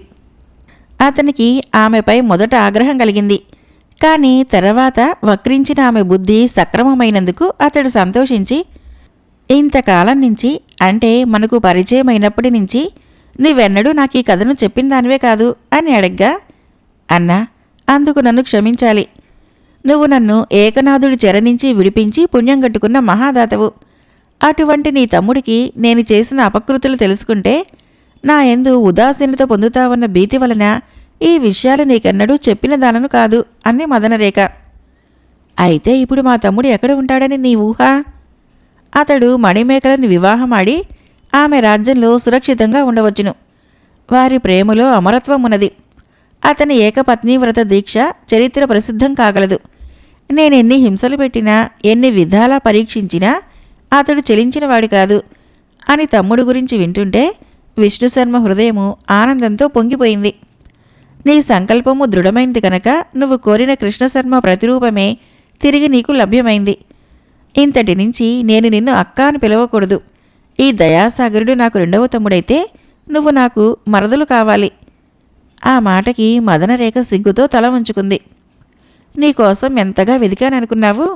అవునులే, నువ్వు వరాన్వేషణలో ఉంటే మాకెందుకు కనబడతావు అని కాంచనమాల చెలోక్తిగా అంది. ఇక నాకు సెలవిప్పించండి, మళ్ళీ కలుసుకుంటాను అని ఉన్నట్లుండి దయాసాగరుడనగా అందరూ తెల్లబోయారు. మదనరేఖ మరింత కంగారు పడింది. అదేమిటయ్యా, నువ్విప్పుడు వెళ్ళటానికి ఎలా కుదురుతుంది? ప్రియురాల్ని వదిలి ఎక్కడికి పోతావు అని విష్ణుశర్మ తీక్షణంగా అడిగాడు. నాకొక జరుగురు పని ఉంది. ఆమె నాకు ప్రియురాలైన మాట నిజమే కానీ మళ్ళీ కలుసుకుంటాం అన్నాడు దయాసాగర్. అలా వీలేదు. నాగలోకపు రాణి నవయవ్వన సుందరి ఈ నాగకన్య నిన్ను ప్రేమించి పరిణయమాడబోతుంటే ఇంత గొప్ప అదృష్టాన్ని జారవిడుచుకొని ఎక్కడికి పోతానంటావు? నీకు గల ఆ జరుగురు కార్యక్రమం ఏమిటి? ఉందిలేండి, నేను పోవాలి. అయితే నీ ఇష్టం. నాగసుందరి మళ్ళీ నాగుపాముగా మారి నీ భుజమెక్కి కూర్చుంటుంది. ఎక్కడికి పోతావో పో అని విష్ణుశర్మ అన్నదానికి దయాసాగరు తొట్టుపడ్డాడు. నాగసుందరి వైపు జాలిగా చూశాడు. ఆమె పకాలను నవ్వి, నా ఎందు ఇష్టం లేదా? పాముగా ఉన్నప్పుడు నువ్వెన్నిసార్లు విసిరికొట్టావు, నేను పోయానా? ఇప్పుడు కూడా నా ప్రేమను గుర్తించలేదా అని అడిగింది. గుర్తించాను. నేను పెళ్లి చేసుకుంటే నిన్ను తప్ప ఇంకెవ్వరిని చేసుకోను అన్నాడు దయాసాగర్. ఆ మాటకందరూ సంతోషపడ్డారు. కానీ అందులోని గోరంత గూఢార్థం తెలుసుకోలేక ఒకరి ముఖాలొకరు చూసుకొని తెల్లబోయారు. సుదీర్ఘమైన ఫణిరాజు శరీరంతో బలంగా చుట్టబడి ఉన్న ఏకనాథుని నరాలకి విపరీతమైన బాధ కలుగుతోంది. అతని శరీరంలోని ప్రతి అంగుళము ఒరిసిపోయి ఉంది. అయినా ఆ కపట సన్యాసి లెక్క చేయకుండా, గోరంతైనా జంకకుండా ఫణిరాజు కంఠాన్ని ఒక చేత తోకనొక చేత బిగబట్టి ఉంచి, ఓరి సర్పాదమా, నువ్వెంతకాలం నన్ను పట్టుకొని ఉన్నా నీకు లొంగను. నా సర్వశక్తులు వినియోగించి నా తపస్సులన్నీ ధారపోసి నిన్ను హతమారుస్తాను అని గంభీరంగా అరిచాడు. అవును, నీ శక్తులు ఎంతవరకు ఉన్నాయో పరీక్ష చేయడానికే నేను నాగలోకం నుంచి కదిలి వచ్చాను. నువ్వు నన్ను హతమార్చడమో, నేను నీ కండల రక్తాన్ని పీల్చటమో ఏదో ఒకటి జరిగి తీరుతుంది. నువ్వు సంపాదించిన శక్తులు నీకు బలాన్ని, ఇంతకాలము నీ వ్యసనాలకి, నీ తెచ్చపు కోరికలకు వినియోగించింది చాలక ఇంకా ఎంతకాలమని ఈ భూలోకవాసుల్ని హింసలు పెట్టదలిచావు? అవును, అది నా ఇష్టం, నువ్వు అరికట్టలేవు. అదే చూద్దాం. కానీ నువ్వు సంపాదించిన ఈ శక్తుల్ని సత్కార్యాలకు వినియోగించాలన్న బుద్ధి నీకింతవరకు కలగకపోవడము నీ వినాశనానికే. నీ లోకంలో నువ్వు సుఖంగా కుడిచి కూర్చోక ఈ భూలోకానికొచ్చి నా చేతిలో చిక్కుకోవటము నీ నాశనానికని ముందర అర్థం చేసుకో అంటూ ఏకనాథ్ ఫణిరాజు పట్టు విడిపించుకోవటానికి విశ్వ ప్రయత్నాలు చేస్తున్నాడు. కానీ ఫణిరాజు బిగువు వదలక యథాప్రకారము చుట్టూ ఉంచి ఆ దుర్మార్గుడి కండలని, నరాలని మరింత ఎక్కువగా అదుముతున్నాడు. ఈ విపరీత దృశ్యాన్ని వెనక భాగాన్నించి వస్తున్న నందయ్య, ఆనందయ్య, గోవిందయ్య ముగ్గురు దూరాన్నించి చూసి భయ విభ్రాంతులై ముందు కడుగులు వేయలేక అక్కడే నిలుచుండిపోయారు. ఓరి దీని తస్సాదియ్యా, ఇంత పెద్ద బామిట్రా ఇది నందయ్య. ఎంత లావు, ఎంత పొడుగు, ఎంత పడగా, ఏమి నాలుక, ఏమిటిది ఏంటిది, మద్ది చెట్టంత లావుగా ఉంది, ఓయబ్బో అని నందయ్యలనగా, ఓరి మీ తెలివి మండ, అదంతా పాము కాదర్రా, అది ఓ మద్ది చెట్టును చుట్టుకొని ఉంది, అందువలన అంత లావుగా కనబడుతుంది. కావాలంటే దగ్గరకు పోయి చూద్దాం రండి అని గోవిందయ్య అంటే, ఓహో, ప్రాణాల మీద ఆశలేని వాడివి నువ్వు, ప్రాణాల మీద తీపి తెలుసుకున్న వాళ్ళం మేము. కావాలంటే నువ్వు దగ్గరగా వెళ్ళు, బాగా చూడు, నువ్వు తెలుసుకుని వచ్చి అదేంటో మాకు చెప్పు అన్నాడు నందయ్య. మా బాగా అన్నావురా నందయ్య, మనం ఇంకా ఎంతకాలం బతకాలి, ఎన్ని ఘనకార్యాలు చేయాలి, కొంతకాలానికి మన గురువుగారిని మించిపోతాంగా. ఒరే గోవిందయ్య, నువ్వు పోయి చూసిరారా అన్నాడు నందయ్య. అక్కడికి పోయి చూడనవసరం లేదు, నేను ఇక్కడి నుంచే విషయం కనిపెట్టేశాను. ఒక మహాభయంకర సర్పము అంతకంటే మహాభయంకరమైన ఓ మద్ది చెట్టుకు చుట్టుకొని పడగ విప్పుకొని ఆడుతోంది, అది అసలు సంగతి అని గోవిందయ్య తాను చెప్పిన దాన్ని ఖాయపరిచాడు. అది నిజంగా మద్ది చెట్టు అయితే కొమ్మలేవి, ఆకులేయి? ఏరా నందయ్య, ఏమంటావు అని ఆనందయ్య అడిగాడు. అవును, ఉండాలి, కొమ్మలు ఆకులు లేని చెట్టు ఎక్కడా ఉండదు అన్నాడు నందయ్య తిరిగి. ఓరి చచ్చుదద్దమలారా, అది కొమ్మలు నరకబడిన వృక్షంలాగా ఉంది, బాగా నిదానించి చూడండి అని గోవిందయ్య మళ్ళీ అనగా, నందయ్యలు ఒకరి ముఖాల్లో ఒక్కొక్కరు చూసుకొని ఆ తర్వాత తలలూపుతూ, అవును, అది మద్ది చెట్టు అన్నమాట ఖాయం, ఒప్పుకున్నాము అన్నారు. అయితే ఆ పాము లోగడ మనం నాగకన్యను పట్టుకునేటప్పుడు అవతరించిన సర్పంలా ఉంది, కొంచెం నిదానించి చూడండి అని గోవిందయ్య అనేటప్పటికీ మిగిలిన ఇద్దరు భయంతో కెవ్వు నరిచి, అమ్మ నాయనో, అది ఆ సర్పమే అయి ఉంటే మనం చచ్చామన్నమాటే అంటూ గోవిందయ్యని గట్టిగా కౌగిలించుకున్నారు. ఒరేయ్ పిరికి పందలరా, అంత దూరంలో ఉన్న పామును చూసి ఇలా భయపడతారేమిట్రా, మనం ఇక్కడ, ఆ పాము అక్కడ, అది అక్కడ ఉండగానే మనం దాన్ని చంపేయాలి, అది మన మీద పగబట్టి ఉంటుంది, దాన్ని చంపకపోతే మనకు క్షేమం లేదు, ఎప్పుడో ఒకప్పుడు మనల్ని మింగేస్తుంది అన్నాడు గోవిందయ్య. అవునరా గోవిందయ్య, అది మన మీద పగబట్టి ఉంటుంది, అది అక్కడ మనమిక్కడ ఉండగానే మనం దాన్ని చంపేయాలి, ఎలా అని నందయ్యలు అడగ్గా, అదిగో అక్కడున్న రాళ్ళగుట్టను చూడండి, మనం ఆ గుట్టను ఆఖరి చేసేటప్పటికి పాము చచ్చిపోవాలి అంటూ గోవిందయ్య ముందుగా 2 చేతులతోనూ 2 రాళ్లందుకొని బలం కొద్దీ విసిరేశాడు. ఆ వెనువెంటనే నందయ్యలు ధారావాహినిగా రాళ్లు విసరటం ఆరంభించారు. వారు విసిరిన ప్రతి రాతిని ఫణిరాజు అతి నేర్పుతో తప్పించుకోవటం వలన అవన్నీ ఏకనాథుడి తలకు తగిలి గాయపరుస్తున్నాయి. వెనక నుంచి రివ్వున వచ్చి పడుతున్న ఆ రాళ్ల వర్షం ఏమిటా అని అతడి వెనుదిరిగి చూడగల అవకాశమన్నా లేకుండా ఫణిరాజు అతని మెడను సైతము గట్టిగా చుట్టి ఉన్నాడు. అందువలన ఆ రాళ్లవానతో ఏకనాథుడి తల చిల్లులు పడిపోతుంది. అది అతని శిష్యుల ప్రతాపమేనని అతనికేం తెలుసు? రాళ్లగుట్ట సగం తరిగింది. ఒరేయ్, మనం విసిన రాళ్లన్నీ ఆ మధ్య చెట్టుగా తగులుతున్నాయి, కానీ ఆ పాముకి ఒక్కటి కూడా తగలటం లేదు అన్నాడు గోవిందయ్య. కొట్టగా అవే తగులుతాయి, ఓ కానియండి, ఇంకా సగం రాళ్ళున్నాయి అని ఒకరినొకరు హెచ్చరించుకుంటూ ఆ మూర్ఖ సన్యాసులు పట్టు వదలకుండా అక్కడ ఉన్న రాళ్ళని ఒకటి తర్వాత ఒకటిగా విసురుతూ తామేదో ఘనకార్యం చేస్తున్నట్లు సంతోషపడుతున్నారు. ఆ పాము గనక ఆ చెట్టును వదిలిపెట్టి మన వైపు బయలుదేరిందనగానే మనం శరవేగంతో పారిపోదాం. ఈ లోపుగా అది చచ్చిందా మరీ మంచిది. ఈసారి సరిగ్గా దాని పడగకు గురిపెట్టి కొట్టాలి అని గోవిందయ్య మిత్రులను హెచ్చరించాడు. అందరూ యథాప్రకారము రాళ్ళని బలంగా విసురుతున్నారు. 1 కాదు 2 కాదు, వందలు వేలాది రాళ్ళు వచ్చి తనకే తగులుతూ ఉండటం వలన ఏకనాథ్ ఆ దాటికి తట్టుకోలేక చాప చుట్టగా క్రింద పడిపోయాడు. అయినా ఫణిరాజు అతన్ని వదిలిపెట్టలేదు, అతను ఫణిరాజును వదిలిపెట్టలేదు. ఇద్దరి పట్లు యథాప్రకారంగానే ఉన్నాయి. జరిగిన విశేషాన్ని గమనించిన సన్యాసులు, ఒరేయ్, మన దెబ్బల దాటికి చెట్టుకు చెట్టే పడిపోయిందిరా, పాము కూడా చచ్చిపోయే ఉంటుంది. చీకటి క్రమంగా ఎక్కువైతుంది, ఇక మనం పోదాం పదండి. రాత్రికైనా ఏదైనా గ్రామం చేరకపోతే ఈ అడవిలో చిక్కులు పడాలి అని గోవిందయ్య అనగా, పాము నిజంగా చచ్చిందో లేదో తెలుసుకోకుండా పోదామా అని నందయ్య అడిగాడు. అన్ని రాళ్ల దెబ్బలు తగిలాక ఆ పాము ఇంకా ఏం బ్రతుకుంటుంది?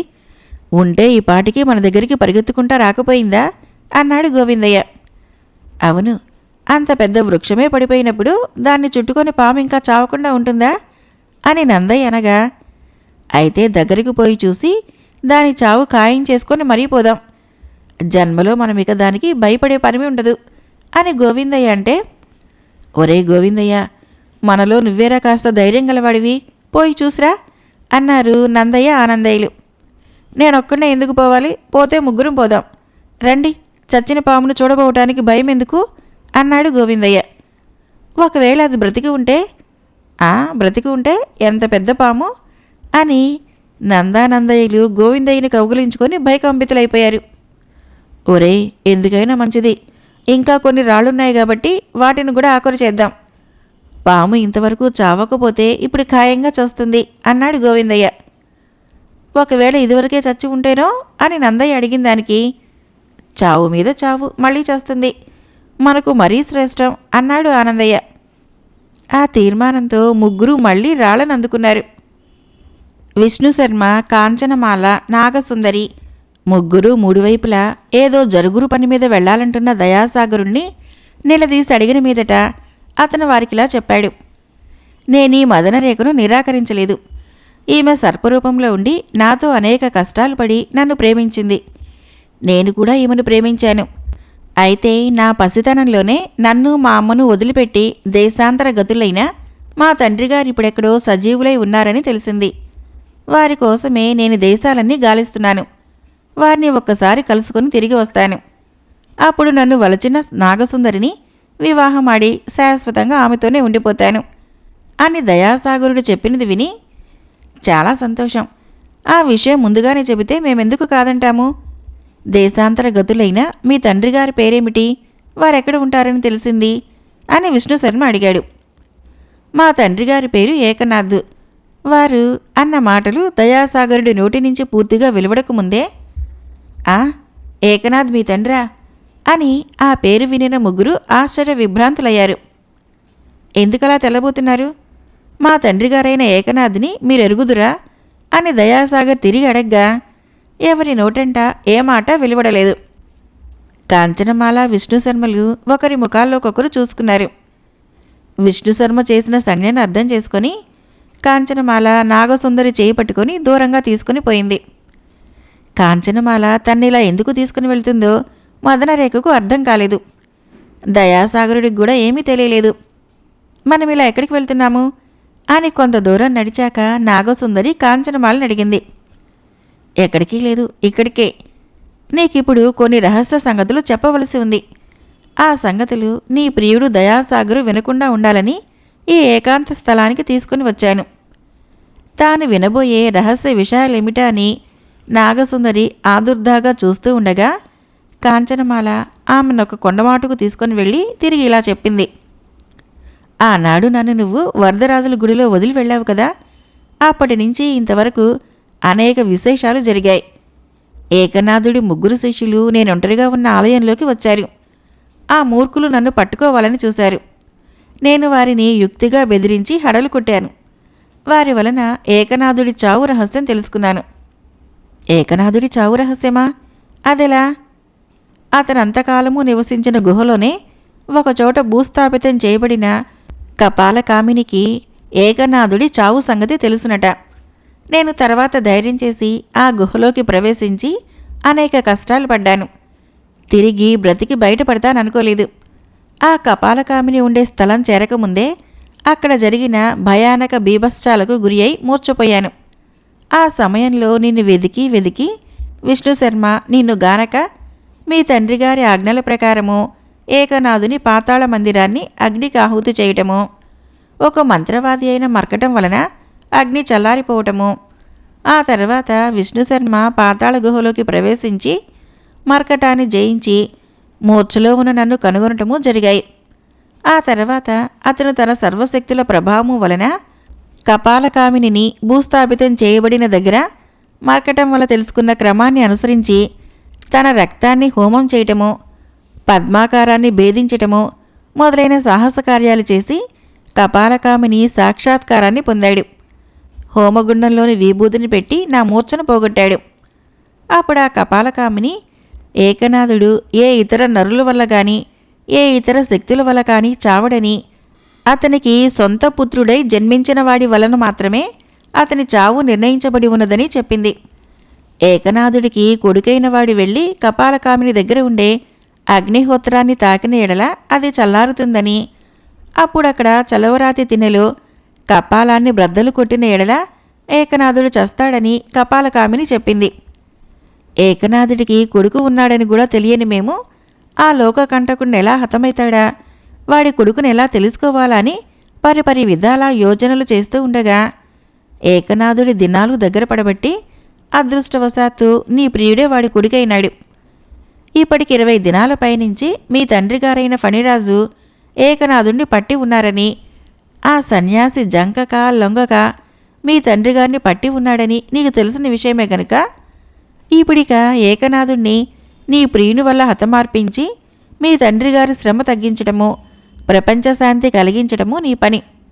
ఈ వివరాలన్నీ నీకు తెలపవలసిందని నా భర్త చేసిన సంజ్ఞ వల్ల అర్థం చేసుకుని నిన్నిక్కడకు తీసుకుని వచ్చాను అని కాంచనమాల చెప్పిందంతా విని నాగసుందరి, కాలం అనుకూలించినప్పుడు పనులు ఇలా కలిసి వస్తాయి. ఏకనాథుడికి సొంత కొడుకు వల్ల మాత్రమే మరణముండటము, ఆ కొడుకు నాకు ప్రియుడైన దయాసాగర్ కావటము గొప్ప విశేషం. అయితే ఇప్పుడు యుక్తి వలన కార్యాలు సాధించాలి గాని తన తండ్రి ఎంత దుర్మార్గుడైనా వాడిని చంపవలసిందని బహిరంగంగా చెబితే దయాసాగర్ అంగీకరించకపోవచ్చు. మీదు మిక్కిలి మనకే ఎదురు తిరగవచ్చు. అందువలన ఒక ఉపాయాన్ని ఆలోచించాలి అని చెప్పినది విని కాంచనమాల కొంచెం ఆలోచించి ఇలా అంది. నాకొక ఉపాయం తోస్తున్నది. ఏమిటది? త్వరగా చెప్పు. ఆ యువకుడు నీ యందు గాఢమైన మనసు కలిగి ఉన్నవాడు కదా? అలాగే తోస్తుంది. ఒకవేళ అందులో ఏమైనా సందేహం ఉంటే నువ్వు క్రమంగా అతడు నిన్ను గాఢంగా ప్రేమించేలాగా చేసుకోగలవు. ఆ ధైర్యం ఉంది. తండ్రిగారెక్కడో ఉన్నాడని తెలిసి ఆయన కోసం బయలుదేరబోతున్నాడు.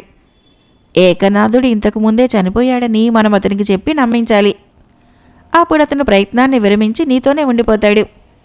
తర్వాత ఇంకా చెప్పాలా? ఓ, మహా చక్కటి ఆలోచన. పోదాన్రా. విష్ణుశర్మకు కూడా ఈ సంగతి రహస్యంగా చెప్పాలి. ముగ్గురి మాట ఒకటే కావాలి. అవును, నువ్వు కూడా ఇప్పుడే అక్కడికి రావద్దు. నువ్వు ఇక్కడే ఉండిపో. మామగారి మరణవార్త విని నువ్విక్కడ మూర్ఛపోయావని చెప్పి దయాసాగర్ను నేను నీ దగ్గరికి పంపిస్తాను. నువ్వు అప్పటికి మూర్ఛపోయినట్లే నటించు. అతడు కొంతసేపు ఉపచర్యలు చేశాక లేగు.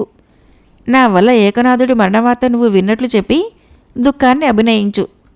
ఆ తర్వాత సంగతి తిరిగి ఆలోచించుకుందాము అని కాంచనమాల చెప్పిన దానిని విని నాగసుందరి విరగబడి నవ్వుతూ, అయితే నేనిప్పుడు మూర్ఛపోవాలన్నమాట. సరే, నువ్వు పో, ఆయన గారిని పంపు అని తన ప్రయత్నం మీద అక్కడున్న ఒక పచ్చగ బయలుపైన మూర్ఛపోవటానికి సర్దుకుంటూ ఉండగా కాంచనమాల నవ్వుకుంటూ ఆ తావును వదిలి వెళ్ళింది.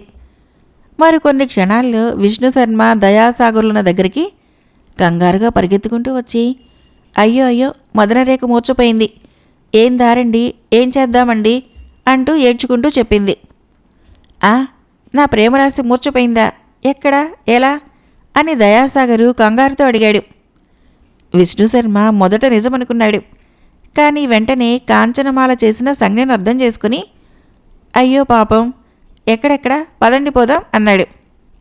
అదిగోనండి ఆ కనిపించే పచ్చిక బయలు మీద అని కాంచనమాల చెప్పడమే తడవుగా దయాసాగరు ముందుగా అటు పరిగెత్తాడు. విష్ణుశర్మ కూడా అనుసరించబోగా కాంచనమాల అతని చేయిపట్టుకొని, ఆగండి, మనం ఇప్పుడు వెళ్ళకూడదు అని వారించి, దయాసాగరు పోయిన తర్వాత తాను నాగసుందరి తలపెట్టిన నాటకాన్ని గురించి విష్ణుశర్మకి విపులంగా చెప్పింది. వారి బుద్ధి చాతుర్యానికి అతడు అధికంగా అభినందించి, అబ్బా, స్త్రీలు ఎంతకైనా తగినవారు. ఇంతవరకు నేను అతన్ని ఇక్కడ కూర్చోబెట్టడమే మహా కష్టమైంది. ఏమిటేమిటో ప్రశ్నలు అడుగుతాడు. ఈ గుహలో ఎవరుంటారని అడిగాడు. మీరేమని చెప్పారు? మనమే ఉంటామని చెప్పాను. బాగా చెప్పారు. పని పూర్తయ్యే వరకు నాగసుందరిని ఆ ప్రియుణ్ణి ఇక్కడే ఉండమనాలి. ఫణిరాజు ఏకనాథుడు పోరుతున్న దగ్గరికి దయాసాగరుణ్ణి పోనీయకూడదు. పోనిస్తే ఇంకేముంది, నాటకం రసాభాస.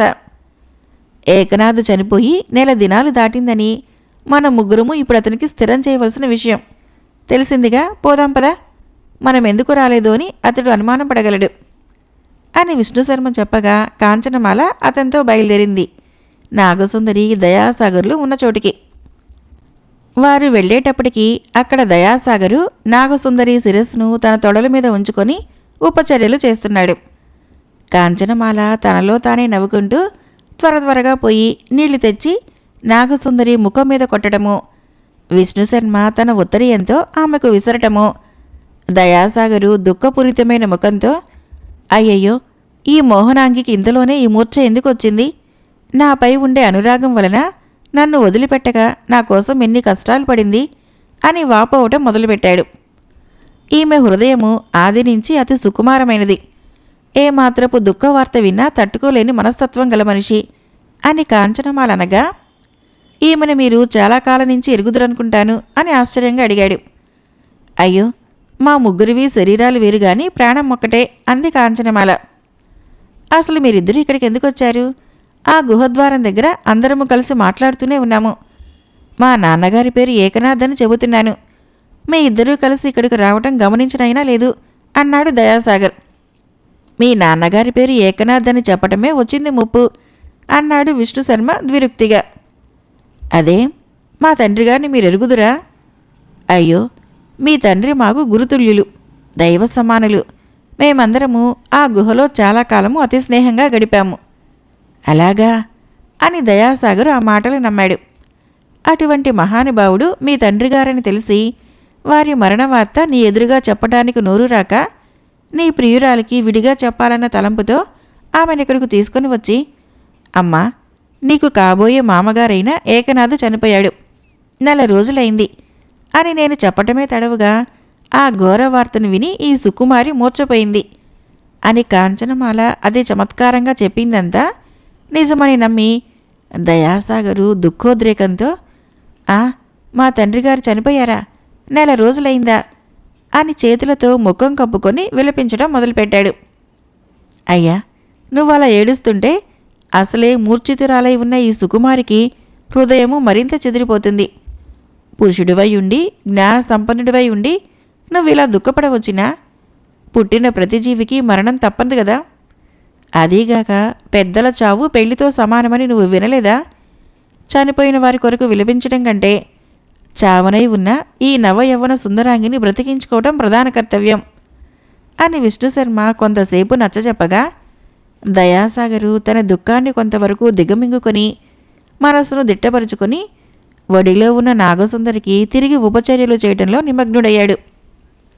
దయాసాగర్ చూడకుండా ఉన్నప్పుడు కాంచనమాల మదనరేఖ కాలు గిల్లి సంజ్ఞ చేయగానే ఆమె నిజంగానే మూర్ఛలో నుంచి తేరుకున్నట్లు మెల్లగా కళ్ళు విప్పి తన చుట్టూ ఉన్న వారి వైపు వింతగా చూసింది. అదుగో, ఆమె తేరుకుంది. ఆమె చెవులకు ఎటువంటి దుఃఖవార్త వినబడనీయకండి అని విష్ణుశర్మ హెచ్చరించగా దయాసాగరు తన ముఖంలోని దుఃఖరేఖలు కనపడకుండా కళ్ళనీళ్లు తుడుచుకొని, దాహం కావాలా, ఇప్పుడెలా ఉంది అని మదనరేఖను సాదరంగా అడిగాడు. ఆమె తన చేతులని అతని కంఠానికి పెనవేసి నోరు తెరవగా దయాసాగరు ఆమె నోట్లో నీళ్లు పోశాడు. ఆమె కష్టాన్ని నటిస్తూ నీళ్లు మింగింది. కాంచనమాల విష్ణుశర్మలు ఆమె నటనా చమత్కృతికి తమలో తామే నవ్వుకుంటున్నారు. మదనలేఖ లేచి కూర్చొని ఏమీ ఎరగనట్లు వింతగా చూస్తూ, మీరందరూ అలా ఉన్నారేంటి? నన్ను ఇక్కడికి ఎందుకు తీసుకుని వచ్చారు అని అడిగింది. విష్ణుశర్మ ఏకనాథుడి మరణవార్తని ఆమెకు చెప్పవద్దన్నట్లు దయాసాగరుడికి సంజ్ఞ చేశాడు. ఆ మాట వింటే ఆమె తిరిగి స్వస్థత చెడగొట్టుకుంటుందన్న నమ్మకంతో దయాసాగరు, ఏమీ లేదు, నీకిప్పుడు కొంచెం స్వస్థత తక్కువగా ఉంది, అందుకని అందరము నీకు ఉపచర్యలు చేస్తున్నాము అన్నాడు. నాకు బాగానే ఉంది. నా నవమన్మథమూర్తి, నా అందాల రాజు, నా ప్రియుడు నా దగ్గరుంటే నాకెందుకు కులాసాగా ఉండదు అని మదనరేఖ కళ్ళగుండా ప్రేమను గుమ్మరిస్తుంటే దయాసాగరు తండ్రి మరణ విషయాన్నే మరిచి, ప్రేయసి, నేను నీ దగ్గర కాక ఇంకెక్కడుంటాను? ఈ ప్రపంచంలో నాకు నువ్వు తప్ప ఇంకెవరున్నారు? ఏ దిక్కులేని ఏకాకికి ప్రేమ హృదయం సమర్పించి బ్రతుకును మధురమయం చేశావు అని ఒళ్ళు మరిచి మాట్లాడుతూ ఉంటే, ఆ మధురానందమును మా ఎదుట గుమ్మరించకండి, మన రహస్య గుహలో మీ ఇష్టం వచ్చినట్లు అని కాంచనమాలనగా, అవును అంటూ మదనరేఖ దయాసాగర్ చేయి పట్టుకొని వడివడిగా ముందుకు నడిచింది. ఆ వెనక కాంచనమాల విష్ణుశర్మలు మెల్లగా బయలుదేరారు. సంకల్పించిన కార్యక్రమము ఇంతవరకు సక్రమంగానే నడిచింది అని కాంచనమాల నవ్వుతూ అనగా, ఎందుకు జరగదు? ఒక స్త్రీ తలుచుకుంటేనే భూమి తలక్రిందులైతుంది. ఇప్పుడు 2 స్త్రీలు భూమి ఆకాశాలు రెండింటిని గుప్పెట్లో పట్టగలరు అన్నాడు విష్ణుశర్మ. అయితే పురుషులందరూ పనికిరాని వాళ్ళ? మీరు దుర్భేద్యమైన మహారహస్యాన్ని భేదించి ఆ కపాలకామినిని మెప్పించి ఆమె వల్ల తెలుసుకుంటేనే కదా ఆ దుర్మార్గుడు ఏకనాథుడి చావుగుట్టు తెలిసింది. అయినా అంగనహస్తం పడితే గాని కార్యసిద్ధి కావటం లేదు. సత్యభామ సాయం వలన నరకాసురుడు, సీత సహకారం వలన రావణాసురుడు, అలాగే ఈనాడింకా ఎందరో. ఈనాడు మదనరేఖ కాంచనమాల వల్ల ఏకనాథుడు. అంతవరకు జరగనియండి, అప్పుడందరూ గాని. ఇక ముందు జరగవలసిన ముఖ్య కార్యం ఏమిటంటే మదనరేఖని తక్షణము తండ్రి ఫణిరాజు దగ్గరకు పంపించి ఇంతవరకు మనం సాధించిన కార్యమంతటినీ ఆయనకి విన్నవించమనాలి. ఇహ కొద్ది కాలము ఏకనాథుణ్ణి అదే ప్రకారము బంధించి ఉండమనాలి. ఆ దుర్మార్గుడు గనక విడిపడ్డాడంటే చేసిన పనంతా వ్యర్థమైతుంది, సర్వనాశనమైతుంది. తిరిగి పునఃప్రయత్నం కావాలి. ఆ లోకకంటకుడికి రోజులు దగ్గర పడ్డాయి. మన ప్రయత్నం వృధా కాదు. దయాసాగరుడికి తెలియకుండా ఆమెను తండ్రిగారి దగ్గరికి పంపాలి. మనము దయాసాగరుడికి ఇక్కడ కాపలా ఉండాలి. అదీ సంగతి. లేక ఈ వృత్తాంతాన్ని చెప్పటానికి మనమే ఫణిరాజు దగ్గరికి పోతే ఏకనాథుడికి తెలియని భాషలో కదా చెప్పాలి. నాగుల భాషలో ఆ తండ్రి కూతుళ్ళు మాత్రమే మాట్లాడుకోవాలి. అవునవును, నేను ఆ విషయం మర్చిపోయాను. మదనరేఖ వెళ్ళి ఇంతవరకు మనం సాధించిన దానిని తండ్రిగారికి చెబుతుందనుకోండి. ఆ తర్వాత పని అంతా నాగసుందరి మీదనే ఆధారపడి ఉంది. అదెలాగో తర్వాత చెబుతాను గాని ముందు మదనరేఖను తండ్రిగారి దగ్గరికి పంపాలి. త్వరగా రా అని కాంచనమాలతో విష్ణుశర్మ అనతి కాలంలోనే పాతాళ మందిరం చేరాడు. వారు వెళ్ళేటప్పటికీ అక్కడ ఏమి జరుగుతూ ఉంది? నాగసుందరి అతి శ్రావ్యంగా పాడుతూ అద్భుతంగా నాట్యం చేస్తుంటే దయాసాగరు ఈ ప్రపంచాన్నే మరిచిన కైపులో లేచి ఆమెను కౌగలించుకోబోతుంటే ఆమె దూరంగా తొలుగుతూ అతని కైపును మరింత ఎక్కువ చేస్తుంది. ప్రేయసి, నన్ను దయగనవా? నీ అమరగానంతో నన్ను పరవశుణ్ణి చేస్తున్నావు. నీ అద్భుత నాట్యంతో నేను ముగ్ధునయ్యాను. ఇక నీ ఆలింగన సౌఖ్యంలో తేలిపోనియ్యి. ప్రేమ స్వర్గానికి మనమే పట్టభద్రులం కావాలి అంటూ అతను తన్ను తానే మరిచిన తన్మయానందంలో తూలుతున్న సమయంలో కాంచనమాల విష్ణుశర్మలు ప్రవేశించి ఏకనాథు మరణ యజ్ఞాన్ని కవన్ని శుభసూచనలు అనుకుని సంతోషించారు. వారిని చూచిన వెంటనే నాగసుందరి నాట్యాన్ని గానాన్ని ఆపి యువతలకి వచ్చింది. కాంచనమాల ఆమె చెవిలో ఏమో రహస్యంగా చెప్పింది. మదనరేఖ తల ఊపి వెళ్ళిపోయింది.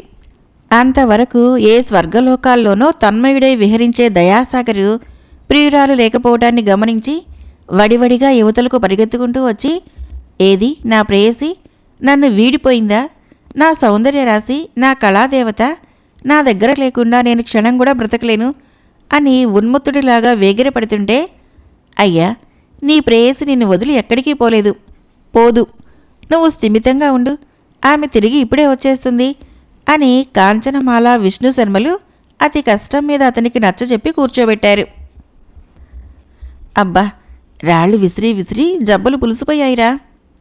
పులిసినప్పటికీ పామును చంపి చావ మోదేశాం కదరా. అది చుట్టుకున్న మధ్య చెట్టు కూడా నేలకూలాయి. ఇప్పటికైనా మనకు ఆ సర్పం పేడ వదిలిపోయినట్లేనా? ఓ, లక్షణంగా వదిలిపోయింది.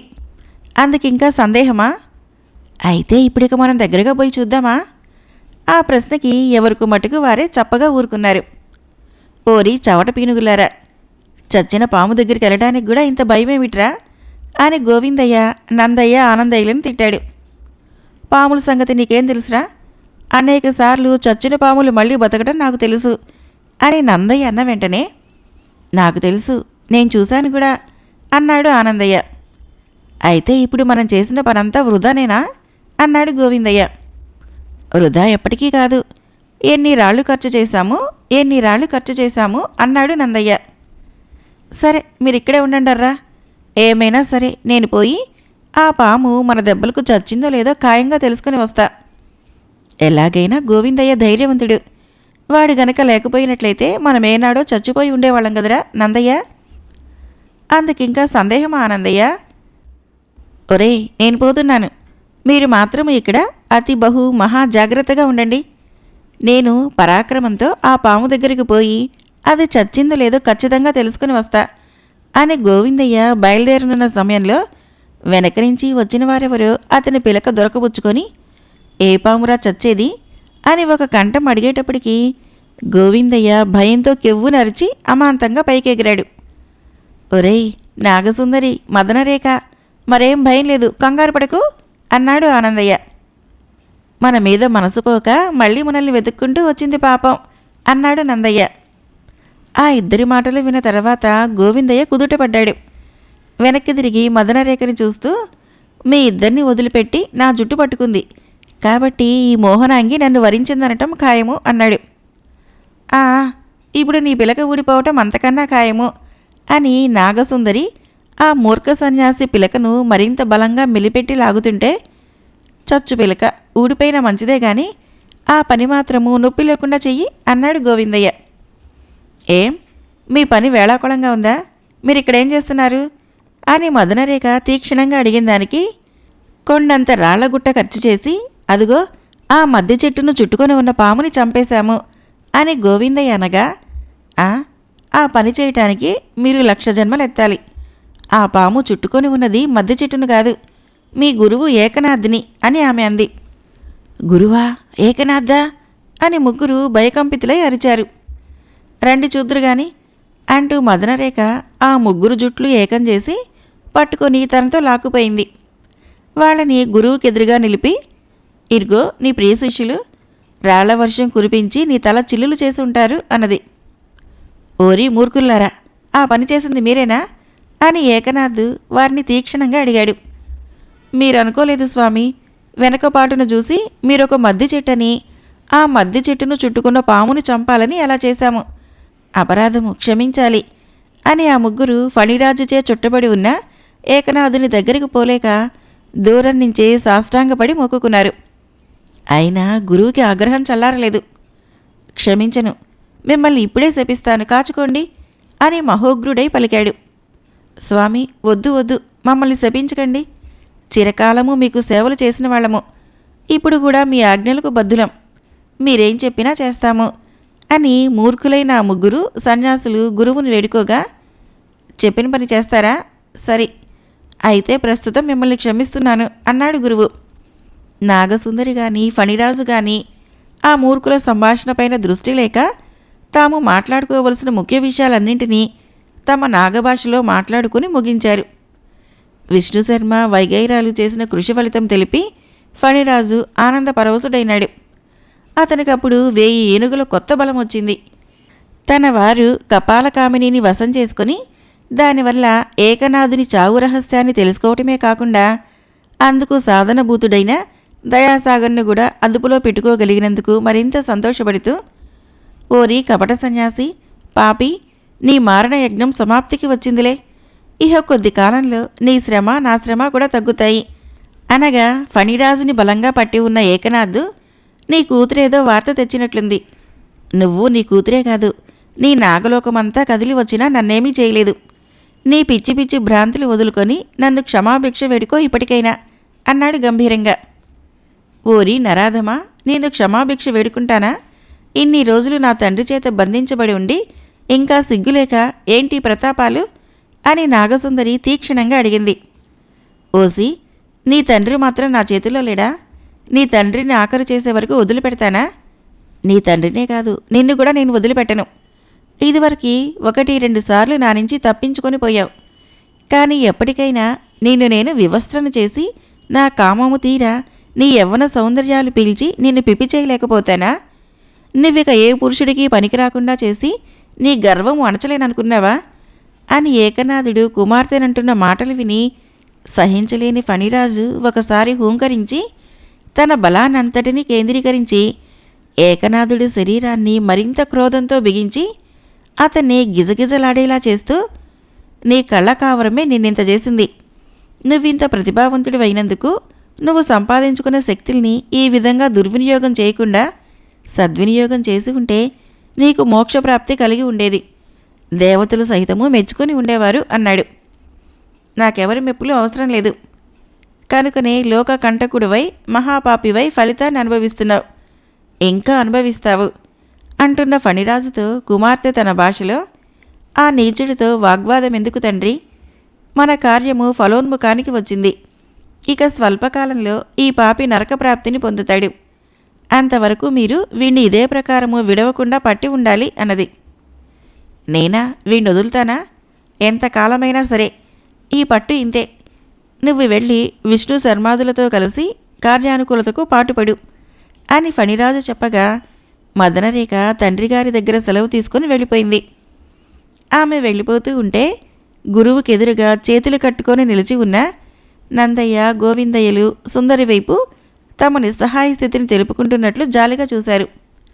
గురువు సమక్షంలో ఉండటం వలన వారంతకంటే ఇంకేం చేయలేకపోయారు. నాగసుందరి ఆ ముఖాలనన్నా తిలకించకుండా వెళ్ళిపోయింది. ఫణిరాజు, నాగకన్యలు ఏమీ మాట్లాడుకున్నది తెలియని ఏకనాథ్ శిష్యులను చూసి ఓరి అని పిలిచాడు. ముగ్గురు అదిరిపడి స్వామి అంటూ వంగి నిలుచున్నారు. విల్లూరు మా స్వగ్రామం మీకు తెలుసును కదా? ఓ తెలుసు స్వామి.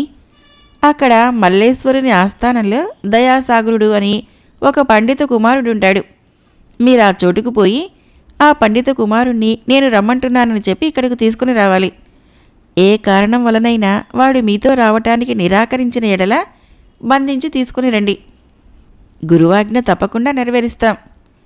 ఈ కార్యమును గురించే మిమ్మల్ని శపించకుండా క్షమించాను. చిత్తం స్వామి. మీరెలాగైనా సరే అతి త్వరలో ఆ దయాసాగరుడు అన్నవాడిని నా దగ్గరకు నయాన భయాన లేక బంధించి తీసుకుని రావాలి. ఆ పట్టణం ఇక్కడికి చాలా దూరం గనక మీరు ఆకాశగమనం చేసిపోవాలి. ఆకాశగమనమా స్వామి? అది మాకేం తెలుసు? అటువంటి గుప్త విద్యలు మీరు మాకెప్పుడైనా చెప్పారా? మా యందు దయలేక మమ్మల్ని పశువులుగా తయారు చేశారు కదా. అవును, అవసరం కలిగింది గనక ఇప్పుడు చెబుతాను. నా వల్ల సమస్త విద్యలు నేర్చిన విష్ణు శర్మ నా నెత్తిన పెద్ద రాయి పెట్టాడు. రండి, మీకు కొన్ని మంత్రాలు ఉపదేశిస్తాను, దగ్గరగా రావాలి అని గురువు చెప్పగా శిష్యులు ముగ్గురు అతన్ని చుట్టూ ఉన్న ఫణిరాజు సంగతి మరచి దగ్గరగా వెళ్ళబోయారు. ఆ క్షణము ఫణిరాజు బుసలు కొడుతూ పడగునట్టు తిప్పటం వలన శిష్యులు ముగ్గురు అదిరిపడి అల్లంత దూరంలో పడ్డారు. మీకేం భయం లేదు, పాము తల నా చేతిలో ఉంది, దగ్గరగా రండి, మంత్రాన్ని చెవిలో ఉపదేశం చేయాలి అని గురువు శిష్యులను హెచ్చరించాడు. కానీ వారికంత ధైర్యం లేకపోయింది. ఫణిరాజు పడగను చూసేటప్పటికీ వాళ్ళ ప్రాణాలు మీదున ఎగిరిపోతున్నాయి.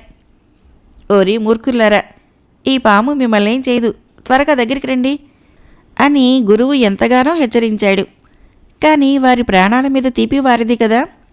స్వామి, మాకు ఆకాశ గమనము వద్దు, ఏ మంత్రాలు వద్దు, కాలినడకనే పోయి మీరు చెప్పిన దయాసాగరుణ్ణి తీసుకుని వస్తాంలేండి అని శిష్యులు ముగ్గురు ఏకకంఠంతో అన్నారు. నోరు ముయ్యండి, కాలినడకతో వెళ్ళి మీరెప్పటికీ కార్యం సాధించేది? అంతేగాక మీరు ఈ పని చేయాలంటే ఇంకా కొన్ని శక్తులు కావాలి. వాటిని నేనిప్పుడు మీకు ఉపదేశిస్తాను, ధైర్యంగా దగ్గరికి రండి అని గురువు ఎన్ని విధాలా హెచ్చరించినా శిష్యులకు అడుగు ముందుకు పడటం లేదు. ఫణిరాజు కొట్టే బుసలు చూసి వాళ్ళు బేజారైతున్నారు. ప్రతిభావంతులైన మంత్రాన్ని ఉపదేశించడానికి దగ్గరకు రావాల్సిందని గురువు ఎన్ని విధాలా హెచ్చరించినా ఆ శిష్యులు గురువును చుట్టూ ఉన్న ఫణిరాజుని చూసి భీతిల్లి గురువు దగ్గరకు పోలేకపోయారు. కాలినడక మీదనే పోయి మీరు కోరిన దయాసాగరుణ్ణి పట్టి తెస్తామని వారు గురువుకి నచ్చచెప్పారు. అప్పుడిక గురువు చేసేది లేక దూరంగా నిలుచున్న వారి దగ్గరికి తన మంత్రదండాన్ని విసిరి, దీనిని మీలో ఎవరి దగ్గరైనా ఉంచుకోండి. మంత్రదండము మీ దగ్గర ఉన్నంతకాలము మీకు మార్గాయాసం ఉండదు. మీకెవరూ హాని చేయలేరు.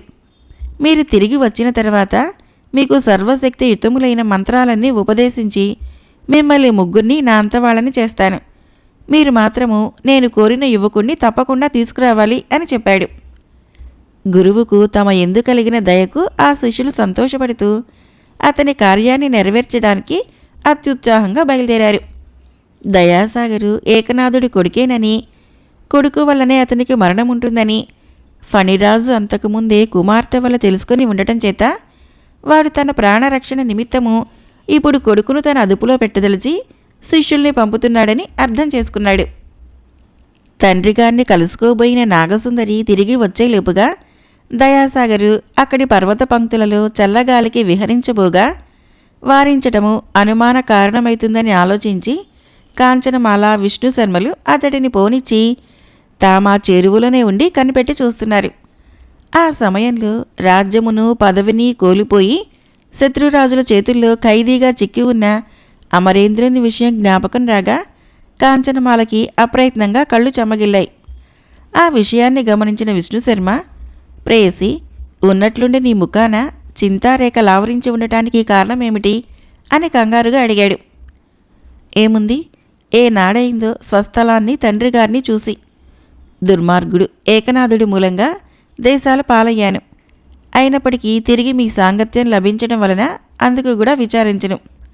కానీ మా నాయనగారు మహాపరాక్రమశాలి అయి ఉండి వేలాది సైనిక బలాల్ని కలిగి ఉండి శత్రురాజు చేతుల్లో ఖైదీగా, అబ్బా, ఆ విషయం తలపకు వస్తేనే గుండె బద్దలైపోతుంది.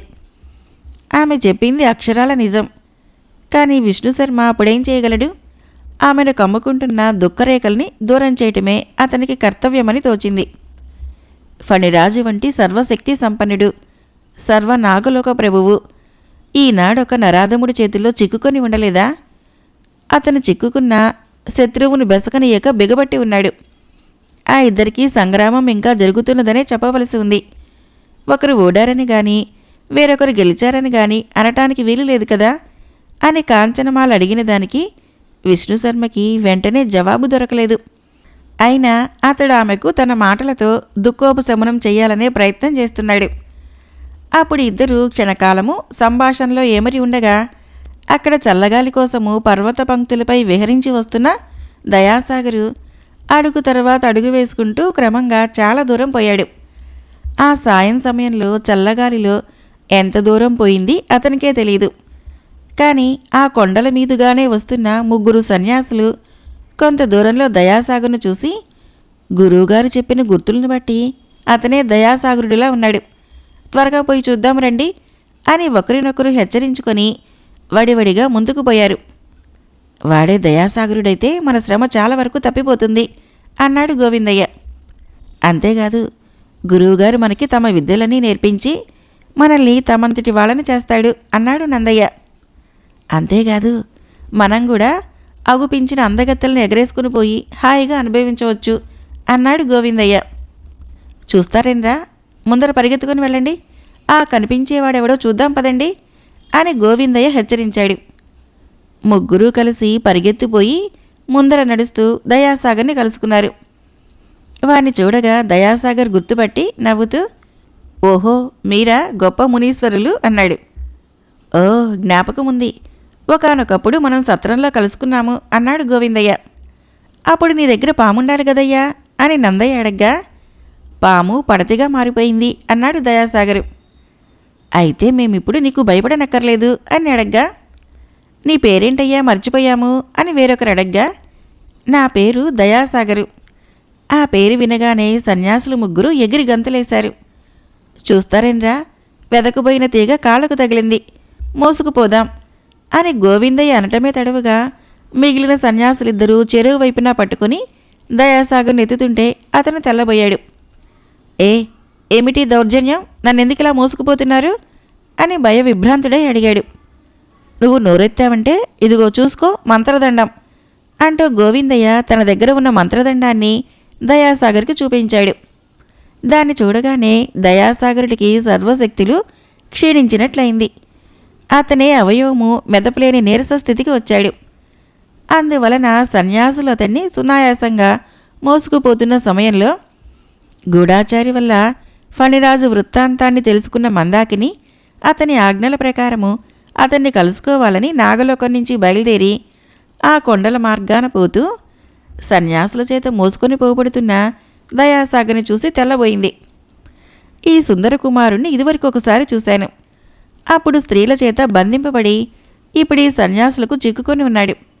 ఇతని వృత్తాంతమేమిటో ఇటువంటి మన్మదాకారుణ్ణి చేపట్టినప్పుడు కదా ఏ వనిత జన్మ అయినా సార్థకమయ్యేది. ఆహా, ఇతనెంత అందగాడు అని తనలో అనుకొని, ఏ సన్యాసులు ఆగండి అని గర్జించింది. వారు ఆగారు. ఆమె వారిని సమీపించి, ఆ యువకుని ఎందుకలా మోసుకుపోతున్నావు అని తిరిగి అడిగింది. గురువాజ్ఞ, నువ్వు వారించలేవు, ఇదిగో మంత్రదండం అని గోవిందయ్య అంటూ ఉండగా ఆమె తటాలన అతని చేతిలోని మంత్రదండాన్ని లాక్కొని అతని ముందర వదిలిపెట్టండి అంది. ఆమె సౌందర్యాతిశయములకు ముగ్ధులైన సన్యాసులు గురు కార్యాన్ని మంత్రదండం విషయాన్ని కూడా మరచి దయాసాగరుని వదిలిపెట్టి, సుందరి, నువ్వు కూడా నాగసుందరిలాగానే ఉన్నావు, మాలో ఒకరిని వరించరాదా అని గోవిందయ్య అడగ్గా, అక్కడ నిలవండి, మీ మంత్రదండంతోనే మీ తలలు బద్దలు కొడతాను అంటూ తాను దొరకపుచ్చుకున్న మంత్రదండాన్ని ఎత్తగా సన్యాసులు ముగ్గురు కాలికి బుద్ధి చెప్పి పరారి అయ్యారు. మరో క్షణంలో కంటికైనా కనపడకుండా మాయమైపోయారు. నిస్సహాయుడిగా ఉన్నప్పుడు తనని రక్షించిన ఆ సుందరి ఎవరా అని తనలో ఆశ్చర్యపడుతూ, కోమలి, నన్ను సన్యాసుల నుంచి రక్షించడానికి అవతరించిన నువ్వెవరువు? నీ సౌందర్యాతిశయాలు నన్ను ముగ్ధుణ్ణి చేస్తున్నాయి అని దయాసాగర్ అనగా మందాకిని చిరునవ్వు ముఖంతో, నేను అదే స్థితిలో ఉన్నాను. ఇదివరకు ఒక గ్రామంలో మిమ్మల్ని కొందరు స్త్రీలు బంధించారు కదా, ఇప్పుడు ఈ సన్యాసులు తిరిగి ఎందుకు పట్టుకున్నారు అని అడిగింది.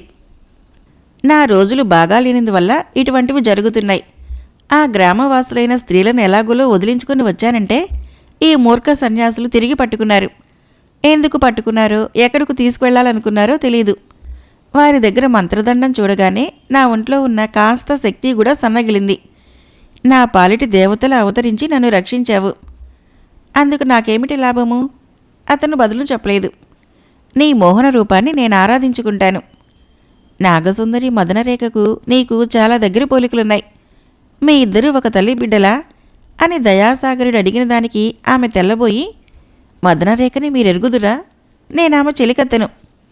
సరి సరి, అయితే నువ్వు నాకు దగ్గర చుట్టానివన్నమాట అని ఆ ఇద్దరూ కొండల మీద మాట్లాడుతున్న సమయంలో దయాసాగరుడి విషయం తెలుసుకోవాలన్న కంగారుతో తండ్రి దగ్గర నుంచి అప్పుడే వచ్చిన మదనరేఖతో కాంచనమాల, విష్ణు శర్మ వెతుక్కుంటూ అక్కడికి వచ్చారు. తండ్రి గారికి చెప్పవలసిన విషయాలను చెప్పి నాగసుందరి తిరిగి గుహ దగ్గరికి వచ్చి దయాసాగరుని గురించి అడిగినప్పుడు మాత్రమే తమ పొరపాటును తెలుసుకున్న కాంచనమాల, విష్ణు శర్మలు నాగసుందరితో అక్కడికి పరిగెత్తుకుంటూ వచ్చారు. అక్కడ మందాకినితో మాట్లాడుతున్న దయాసాగర్ని చూసి అందరూ విభ్రాంతులయ్యారు. చిరకాలానికి కనిపించిన తన ప్రాణసఖిని చూసి మదనరేఖ, ఏమే మందాకిని, మన లోకాన్ని వదిలి నువ్వు ఈ భూలోకానికి ఎప్పుడు వచ్చావే అంటూ అతి ఆప్యాయంగా అడిగి ఆమెను వాత్సల్యంతో కౌగలించుకుంది. ప్రభువు ఫణిరాజు దగ్గర నుంచి గూఢాచారి ద్వారా తానందుకున్న వార్తని, ఆ వెంటనే నాగలోకాన్ని వదిలి బయలుదేరి వస్తూ ఉండగా మార్గంలో దయాసాగరుడికి సన్యాసుల వలన కలిగిన కష్టము, తాను అతన్ని రక్షించిన విధాన్ని చెప్పి ఆమె కృతజ్ఞతకు పాత్రురాలైంది. అనంతరము మదనరేఖ కాంచనమాలను గురించి, విష్ణు శర్మను గురించి మందాకినికి వివరించి దయాసాగరుడికి తనకి గల సంబంధాన్ని కూడా తెలియచేసింది. ఆ తర్వాత అందరూ కలిసి పాతాళ గుహకు వచ్చారు. అప్పుడు మదనరేఖ మందాకినికి మరికొన్ని విషయాలు రహస్యంగా చెప్పి ఏకనాథుణ్ణి అంతమొందించడానికి సర్వసన్నాహాలు చేయబడుతున్నాయని, ఆ పని ఏకనాథుడి కొడుకైన దయాసాగర్ వల్ల ఏ విధంగానైనా జరగనై ఉన్నదని వివరించింది. అటుపైన మందాకిని తమ రాణి వల్ల ఫణిరాజు ఏకనాథునితో పోరుతున్న ప్రదేశాన్ని తెలుసుకొని తమ ప్రభువును కలుసుకోవటానికి వెళ్ళింది. అక్కడ ఏకనాథ ఫణిరాజుల పోరాటాన్ని కళ్ళారా తిలకించి విభ్రాంతురాలైంది. ప్రభువుకు నమస్కరించి గూఢాచారి వల్ల తమ ఆజ్ఞలు తెలుసుకుని వెంటనే బయలుదేరి వచ్చాను. మదనరేఖను ముందుగా కలుసుకొని ఆమె వలన సర్వ విషయాలు ఆమూలాగ్రంగా అవగాహన చేసుకున్నాను. ఇప్పుడు తమ ఆజ్ఞలకై నిరీక్షిస్తున్నాను అని మందాకిని చెప్పింది విని ఫణిరాజు, కార్యమింత త్వరలో సానుకూలమైతుందని అనుకోనందువలన నీకు కబురు పెట్టాను. మదనరేఖ చెప్పిన దానివల్ల నీకంతా అర్థమై ఉంటుంది. ఇక కొద్ది కాలంలో ఈ దుర్మార్గుడు కడతేరనై ఉన్నాడు. అయినా ఇప్పటికీ సుమారు నెల రోజుల నుంచి నేను ఈ దుర్మార్గుణ్ణి కదలకుండా పట్టి ఉన్నందువలన కొంత డస్సిపోయి ఉన్నాను. ఇన్ని రోజులు నా ఇష్టదైవము మోహనమూర్తికి పూజలు లేవు, నాకు నిత్యకర్మలు లేవు. నువ్వు శిల్ప విద్యలో ఆరితేరిన దానివి కనుక ఇక్కడ నా సమక్షంలో మోహనమూర్తి విగ్రహాన్ని ఒకదాన్ని తయారు చేసి ప్రతిష్టాపన చెయ్యి. నాకు మారుగా నువ్వు పరిశుద్ధాత్మవై మన కార్యసిద్ధికి, నా ఆత్మశాంతికి, స్వామికి పూజా విధానాన్ని సక్రమంగా జరిపించు అని చెప్పగా మందాకిని ప్రభువుకు నమస్కరించి, ప్రభు, తమ సొంత కుమార్తె మదనరేఖ ఉండగా ఇటువంటి మహత్కార్యాన్ని నా చేత చేయించ పూనుకున్నందుకు నా జన్మ సార్థకమైంది అని అఖండమైన ఆనందంతో అంది. మదనరేఖ మనస్సుపై నాకంత విశ్వాసం లేదన్న విషయము నీకు కూడా తెలిసిందే. ఆమె ఆత్మ ఇంకా పరిపూర్ణత పొందలేదు. ఆదరించి నాకు నీ ఎందుగల పవిత్ర భావము నా కూతురిపైన లేదు. ప్రభు, నాకు ఇంతకంటే ఏం కావాలి? తక్షణమే తమ ఆదేశాన్ని అనుసరించి మోహనమూర్తికి దివ్య విగ్రహాన్ని తయారు చేయటానికి పూనుకుంటాను. రేపు ఈ పాటికి ఆ విగ్రహాన్ని మీ సాన్నిధ్యంలో ప్రతిష్ఠించి స్వామికి ఆరాధనాది విధులు జరుపుతాను అని మందాకిని ఉత్సాహంతో చెప్పగా ఆమె సామర్థ్యాన్ని అంతకు ముందే తెలిసి ఉన్న ఫణిరాజు ఇప్పుడు మరింతగా సంతోషించాడు.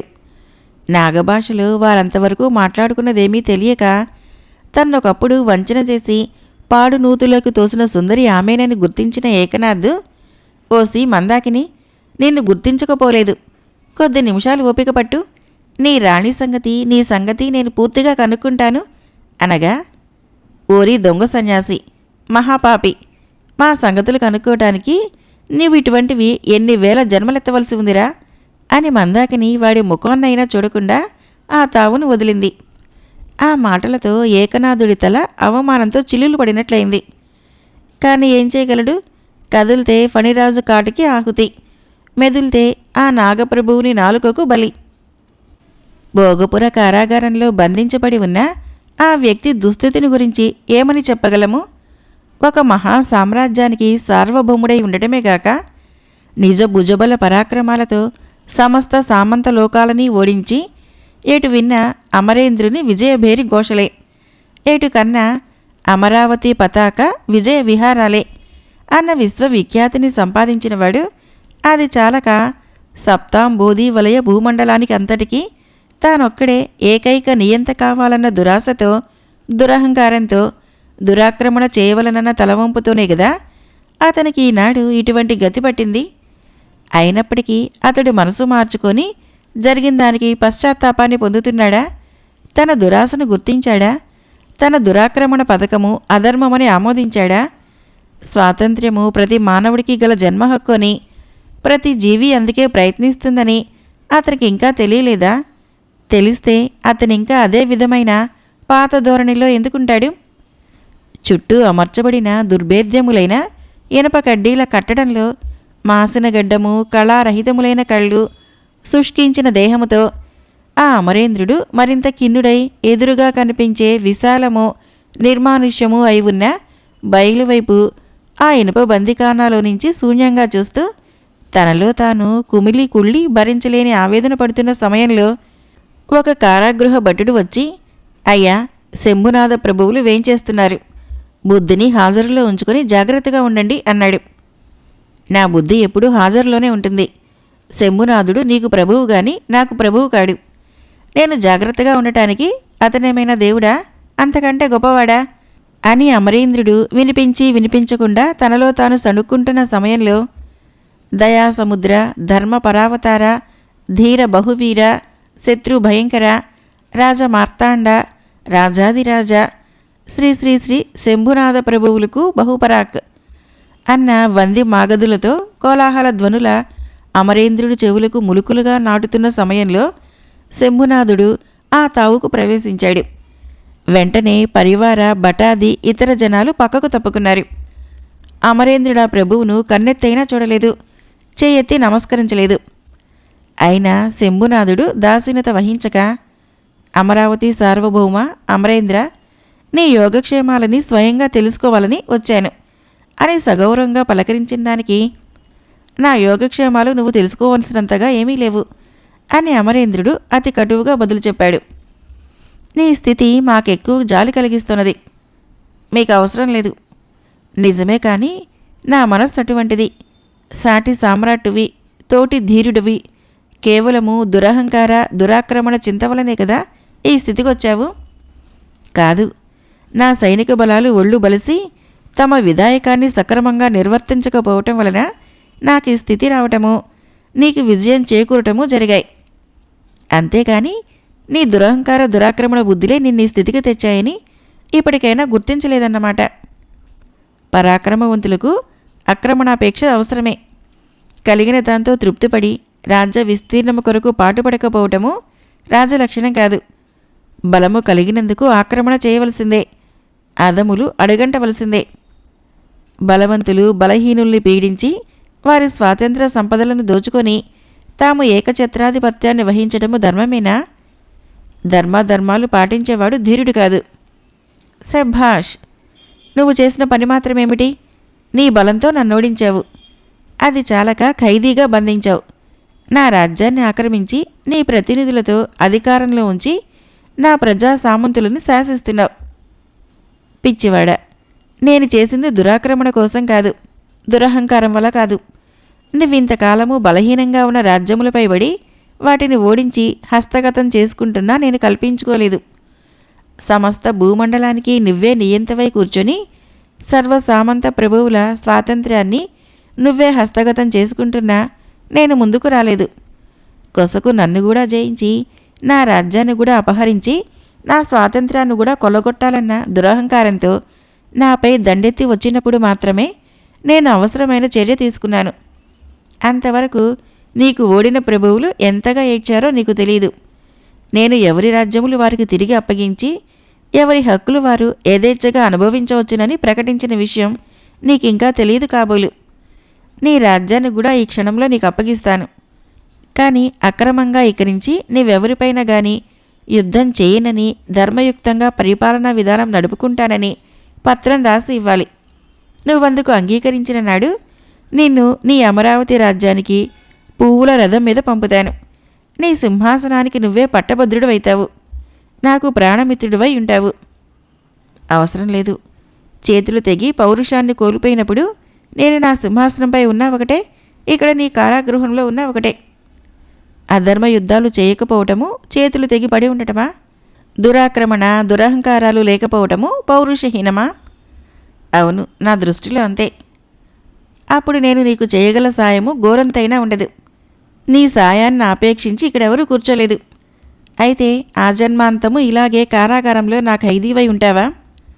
అదెవరు చెప్పగలరు? ఈనాడు నేను నీకు ఖైదీనై ఉంటే రేపు నువ్వు నాకు ఖైదీ అయి ఉండవచ్చు, లేదా నా చేత చిత్రవధ చేయబడవచ్చు అని అమరేంద్రుడన్న కఠినోక్తులు శంభునాథుని హృదయానికి ములుకులై నాటాయి.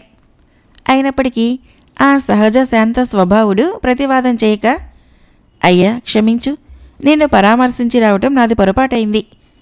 ఇక నన్నడూ రాను అని శంభునాథుడిగా అక్కడ నిలవకుండా వెళ్ళిపోతూ కారాగృహపు సిబ్బందిని తిలకించి, అమరేంద్రునిపై ఎవరూ చులకన భావం చూపకూడదు, అతని రాజమర్యాదకులకు భిన్నం రాకూడదు, ఎప్పటిలాగున అతను కోరిన సదుపాయాలన్నీ సక్రమంగా జరుగుతూ ఉండాలి అని హెచ్చరించాడు. అతని ఉదార గుణాల్ని గమనించలేని అమరేంద్రుడు ఆ జన్మాంతము అదేవిధంగా ఖైదీగా ఉన్నప్పటికీ అతనికి ఆ శిక్ష చాలదనిపిస్తుంది. మదనరేఖ 3 రోజుల నుంచి మూసిన కన్నెరగదు.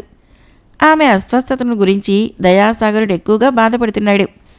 అహర్నిశలు ఆమె సాన్నిధ్యం వదలకుండా ఆమెకు స్వస్థత చేకూర్చడానికి పాటుపడుతున్నాడు. ఆమెకు రోగమేమిటో తెలీదు, బాధ ఏమిటో అర్థం కాదు. దయాసాగరుడు దగ్గరగా ఉన్నప్పుడు బాధ ఎక్కువగా ఉంటుంది. అబ్బబ్బా, అమ్మమ్మ, ఈ బాధ నేను భరించలేను, చచ్చిపోతాను అని ఆమె మూలిగే ఒక్కొక్క మూలికి దయాసాగరు ఒక్కొక్క ప్రాణం ఎగిరిపోయేలా ఉంది. మన విష్ణుశర్మ, కాంచనమాల అనేక వైద్యాలు చేశారు. నాకు కూడా వైద్యశాస్త్రం తెలుసు. కానీ నీ రోగ విషయం ఏమీ అర్థం కావటం లేదు. ఏమిటి బాధ? తలలో పోటు, ప్రాణం తీస్తోంది. నేను ఈ బాధ భరించలేను. నేనెంత త్వరగా చచ్చిపోతే ఈ బాధ అంత త్వరగా విరగైపోతుంది. అయ్యో ప్రియా, నిన్ను మనసారా ప్రేమించుకున్నాను. నా సౌందర్య యవ్వనాలకు తగిన వరుడివి. నువ్వు లభించావని ఎంతగానో మురిసిపోయాను. కానీ ఏం లాభము? ఈ శిరోబాధ నా ప్రాణం తీయటానికి పుట్టింది. నీతో నేను స్వర్గ సౌఖ్యాలను అనుభవించకుండానే చచ్చిపోవాలి కాబోలు. అవేం మాటలు? ప్రపంచంలో ఎవరైనా శిరోబాధకే చచ్చిపోతారా? నువ్వు అటువంటి మాటలంటే నేను భరించలేను. నా ఆశలన్నీ నీ మీద పెట్టుకొని ఉన్నాను.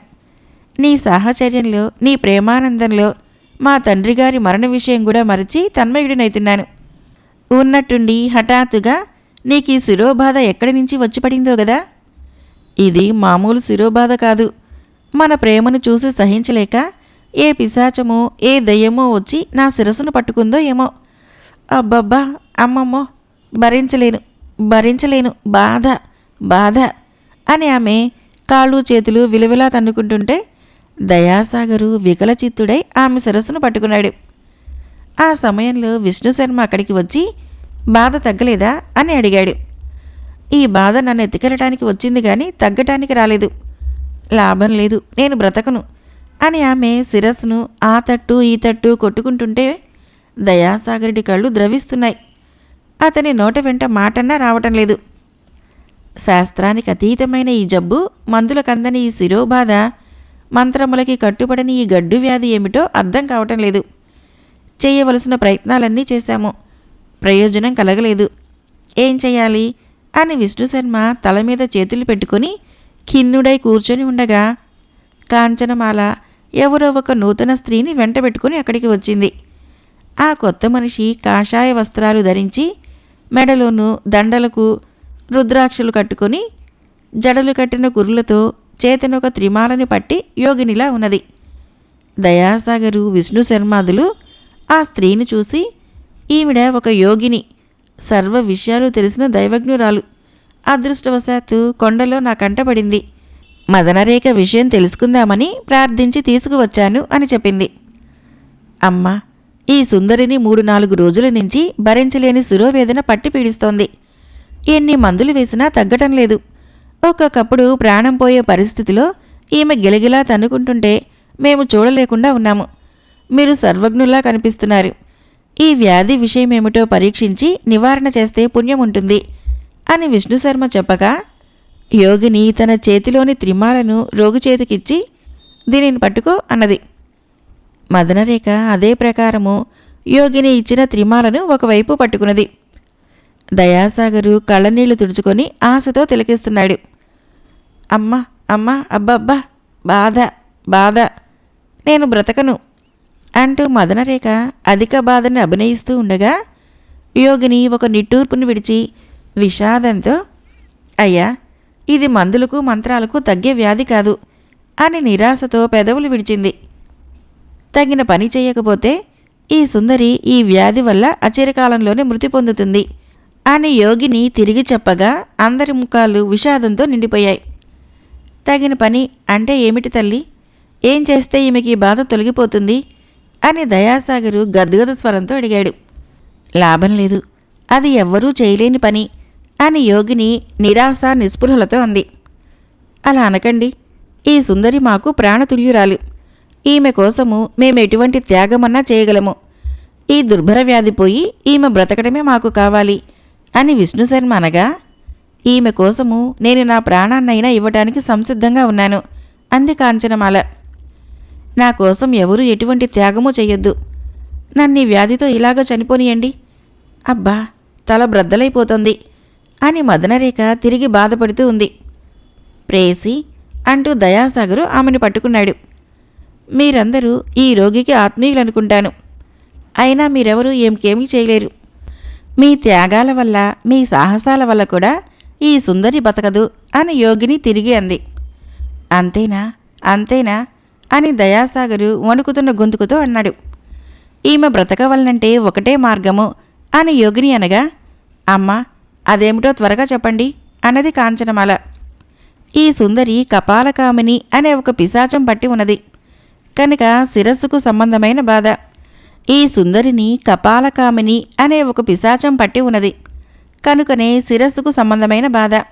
ఆ పిశాచము ఈమె కపాలంలో చేరి ఇంత చేస్తున్నది. చివరికి ఈమె ప్రాణాన్ని కూడా హరించనై ఉంది అని యోగిని చెబుతూ ఉండగా, కపాలకామిని నిజము, శిరస్సును పట్టుకుంటుంది అన్నాడు విష్ణుశర్మ. ఆ కపాలకామినిని వదిలించటం ఎలాగ తల్లి? నీకెంతైనా పుణ్యం ఉంటుంది, మాకా మార్గాన్ని చెప్పి రక్షించు అంది కాంచనమాల ఆదుర్దాగా. ఆ కపాలకామిని ప్రాణము ఈ పాతాళ మందిరంలో 7 ద్వారాలు దాటిన తర్వాత ఒక బట్టబయలు ప్రదేశంలో చలువురాతి తిన్నె కింద భూస్థాపితం చేయబడి ఉంది. ఆ తిన్నెకు చుట్టూ ఉండే అగ్నిగుండాన్ని చల్లార్చి భూస్థాపితం చేయబడిన ఆ కపాలాన్ని బద్దలు కొట్టిన ఎడల ఆ కపాలకామిని చచ్చిపోతుంది. ఈ కన్య వ్యాధి నుంచి తొలగి బ్రతుకుతుంది. లేకుంటే ఈ సుందరి మీకు దక్కదు అని యోగిని చెప్పగా విని, అమ్మా, నువ్వు చెప్పిన పని ఎంత కష్టమైందైనా నేను పోతాను. ఆ భూస్థాపితం చేయబడిన ఆ కపాలాన్ని బ్రద్దలు కొట్టి కపాలకామినిని నేను హతమారుస్తాను అని విష్ణుశర్మ అనగా, అటువంటి పిచ్చి ప్రయత్నాలు చేయకండి, ఆ పని మీ ఎవరి వల్ల కాదు అని యోగిని ఖచ్చితంగా చెప్పినందువలన అక్కడి వాళ్ళందరూ నిరాశతో కూలబడ్డారు. ఈ సుందరికి వివాహమై ఉంటే ఆమె భర్త, లేకుంటే ఈమెను హృదయపూర్వకంగా ప్రేమించి వివాహం చేసుకోదలిచిన యువకుడెవరైనా ఉంటే అతను ఈ పనిని సాధించగలడు. అతనొక్కడే మాత్రమే ఒంటరిగా ఈ పాతాళ గుహలోని 7 ద్వారాలు దాటి అక్కడ భూస్థాపితం చేయబడిన కపాలాన్ని బ్రద్దలు కొట్టి ప్రియురాలి కపాల వ్యాధిని పోగొట్టగలడు. అటువంటి వాడెవరైనా ఉన్నారా అని యోగిని అడగ్గా, కాంచనమాల, విష్ణుశర్మలు దయాసాగర్ వైపు చూశారు. అతను వెంటనే లేచి, నేనున్నాను, ఈ లావణ్యవతిని ప్రేమించి వివాహమాడబోతున్నవాణ్ణి నేనే. అమ్మా, నువ్వు చెప్పిన కార్యం నేను చేస్తాను అంటూ ఉండగా మదనరేఖ అతని చెయ్యి పట్టుకొని, వద్దు, ఇతని నేను ప్రాణాధికంగా ప్రేమించాను. ఈ సాహస కార్యంలో ఇతనికేమాత్రం హాని జరిగినా నేను భరించలేను. నేను నా ప్రాణమన్నా సంతోషంగా పోగొట్టుకుంటాను, కానీ నా ప్రియుడికి కష్టం కలిగితే సహించలేను అని నాగసుందరి దయాసాగర్ను వారించబోగా, అమ్మా, ఈ కార్యంలో నీ ప్రియుడికి ఘోరంత హానైనా జరగదు. కపాలకామిని హతమైతుంది. నువ్వు నీ బాధలు తీరి నీ పురుషుడితో సుఖంగా ఉంటావు. అతనిని వారించకు, వెళ్ళనియ్యి. అతడు తలచిన కార్యాన్ని సాధించి విజయాన్ని పొంది రాగలడు అని యోగిని తిరిగి చెప్పింది. సర్వజ్ఞురాలైన యోగిని ఇంత దృఢంగా చెబుతున్నప్పుడు మనము సందేహించకూడదు అంది కాంచనమాల.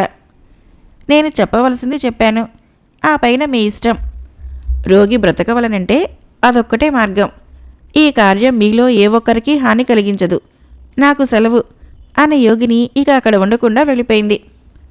అదృష్టవశాత్తు మనకు ఆ యోగిని లభ్యమైంది. ఆమె చెప్పిన ప్రకారము నేను ఇప్పుడే పోతాను. ప్రేయసి, యోగిని చెప్పిన కార్యాన్ని అవలీలగా సాధించి అచిరకాలంలోనే తిరిగి వస్తాను. నేను కలుసుకుంటాను అని దయాసాగరు బయలుదేరటానికి ఉద్యుక్తుడు కాగా, 7 ద్వారములు దాటాలట. అక్కడ అగ్నిహోత్రాన్ని తాకి చల్లార్చాలట. ఆ తర్వాత భూస్థాపితం చేయబడిన కపాలాన్ని బ్రద్దలు కొట్టాలట. మనోహర, ఆ పనులన్నీ నీ వల్ల అవుతాయా? ఒకవేళ నువ్వు ఏ కారణం వలనైనా కార్యాన్ని సాధించలేకపోతే వెంటనే తిరిగి వచ్చేసాయి. నా ప్రాణాలన్నీ నీ మీదనే పెట్టుకుని ఉంటాను అంది మదనరేఖ. కార్యమును సాధించలేకపోవటమా? అది సర్వకల్లా. సందేహాల్ని వదిలి నన్ను దీవించి పంపు అని దయాసాగరు అత్యుత్సాహంతో పలికినందువలన నాగసుందరి తనలో తాను అపరిమితమైన సంతోషాన్ని పొందుతూ దయాసాగర్ చేతిని తన చిక్కిళ్లపైన పెట్టుకుని ప్రేమపూరితమైన చూపుల్ని అతనిపై ఉంచి, నువ్వు క్షేమంగా తిరిగి వచ్చి నా కళ్ళబడే వరకు నా బొందులో ప్రాణాలుండవు. సుఖంగా పోయి జయంగారా అని ఆశీర్వదించింది. అనంతరము విష్ణుశర్మ తన కరవాలాన్ని దయాసాగర్కి అందిస్తూ, ఈ కరవాలమును దగ్గర ఉంచుకో. దీనితోనే భూస్థాపితం చేయబడ్డ కపాలమును 1000 వక్కలు చేసి నీ ప్రియురాలిని ఈ ప్రబల వ్యాధి నుంచి కాపాడుకో అన్నాడు. 7 ద్వారములు దాటవలసి ఉందని యోగిని చెప్పింది. ఒకవేళ ఆ 7 ద్వారముల దగ్గర ఏవైనా ఆటంకములు కలగవచ్చు. భయోత్పాతములైన సంఘటనలేమైనా జరగవచ్చు. నువ్వు వేటికి జంకకూడదు, భయపడకూడదు. ఏకైక దీక్షతో అన్ని ద్వారాలు దాటి కపాలకామినిని అంతమొందించి రావాలి అంది కాంచనమాల. చిన్న బిడ్డకు చెప్పినట్లు మీరందరూ నాకిన్ని విధాలా చెబుతుంటే నాకు అవమానంగా ఉంది. తలచిన కార్యాన్ని అవలీలగా సాధించి వచ్చినప్పుడే నా ప్రతాపం మీ అందరికీ అర్థమవుతుంది అని దయాసాగరు ఇక ఎవరి మాటకు ఎదురు చూడకుండా విష్ణుశర్మ ఇచ్చిన కరవాలాన్ని చేత ధరించి అతి ధైర్యంగా గుహాంతర్భాగంలోకి చొచ్చుకొని పోయాడు. అమ్మయ్య, ఇప్పటికి తలచిన నాటకం పూర్తయింది అంటూ నాగసుందరి నవ్వు ముఖంతో లేచి కూర్చుంది. కాంచనమాల, విష్ణుశర్మలు విజయ సూచకంగా నవ్వారు. నాటకంలో నీ పాత్రని అతి చాకచక్యంగా పోషించావు కాబట్టి విజయమింత సులువుగా లభ్యమైంది అంది కాంచనమాల. అప్పుడే కాదు, దయాసాగరు కార్యాన్ని సాధించి రావాలి. ఏకనాథుడు కొడుకు వల్ల హతుడు కావాలి. అది మనకు సంపూర్ణ విజయము అంది నాగసుందరి. తప్పక సిద్ధిస్తుంది అన్నారు కాంచనమాల, విష్ణుశర్మలు ఏకకంఠంతో. తధాస్తు. లోకకంటకుడు అంతం కావలసిందే. ధర్మ సంస్థాపన జరగవలసిందే.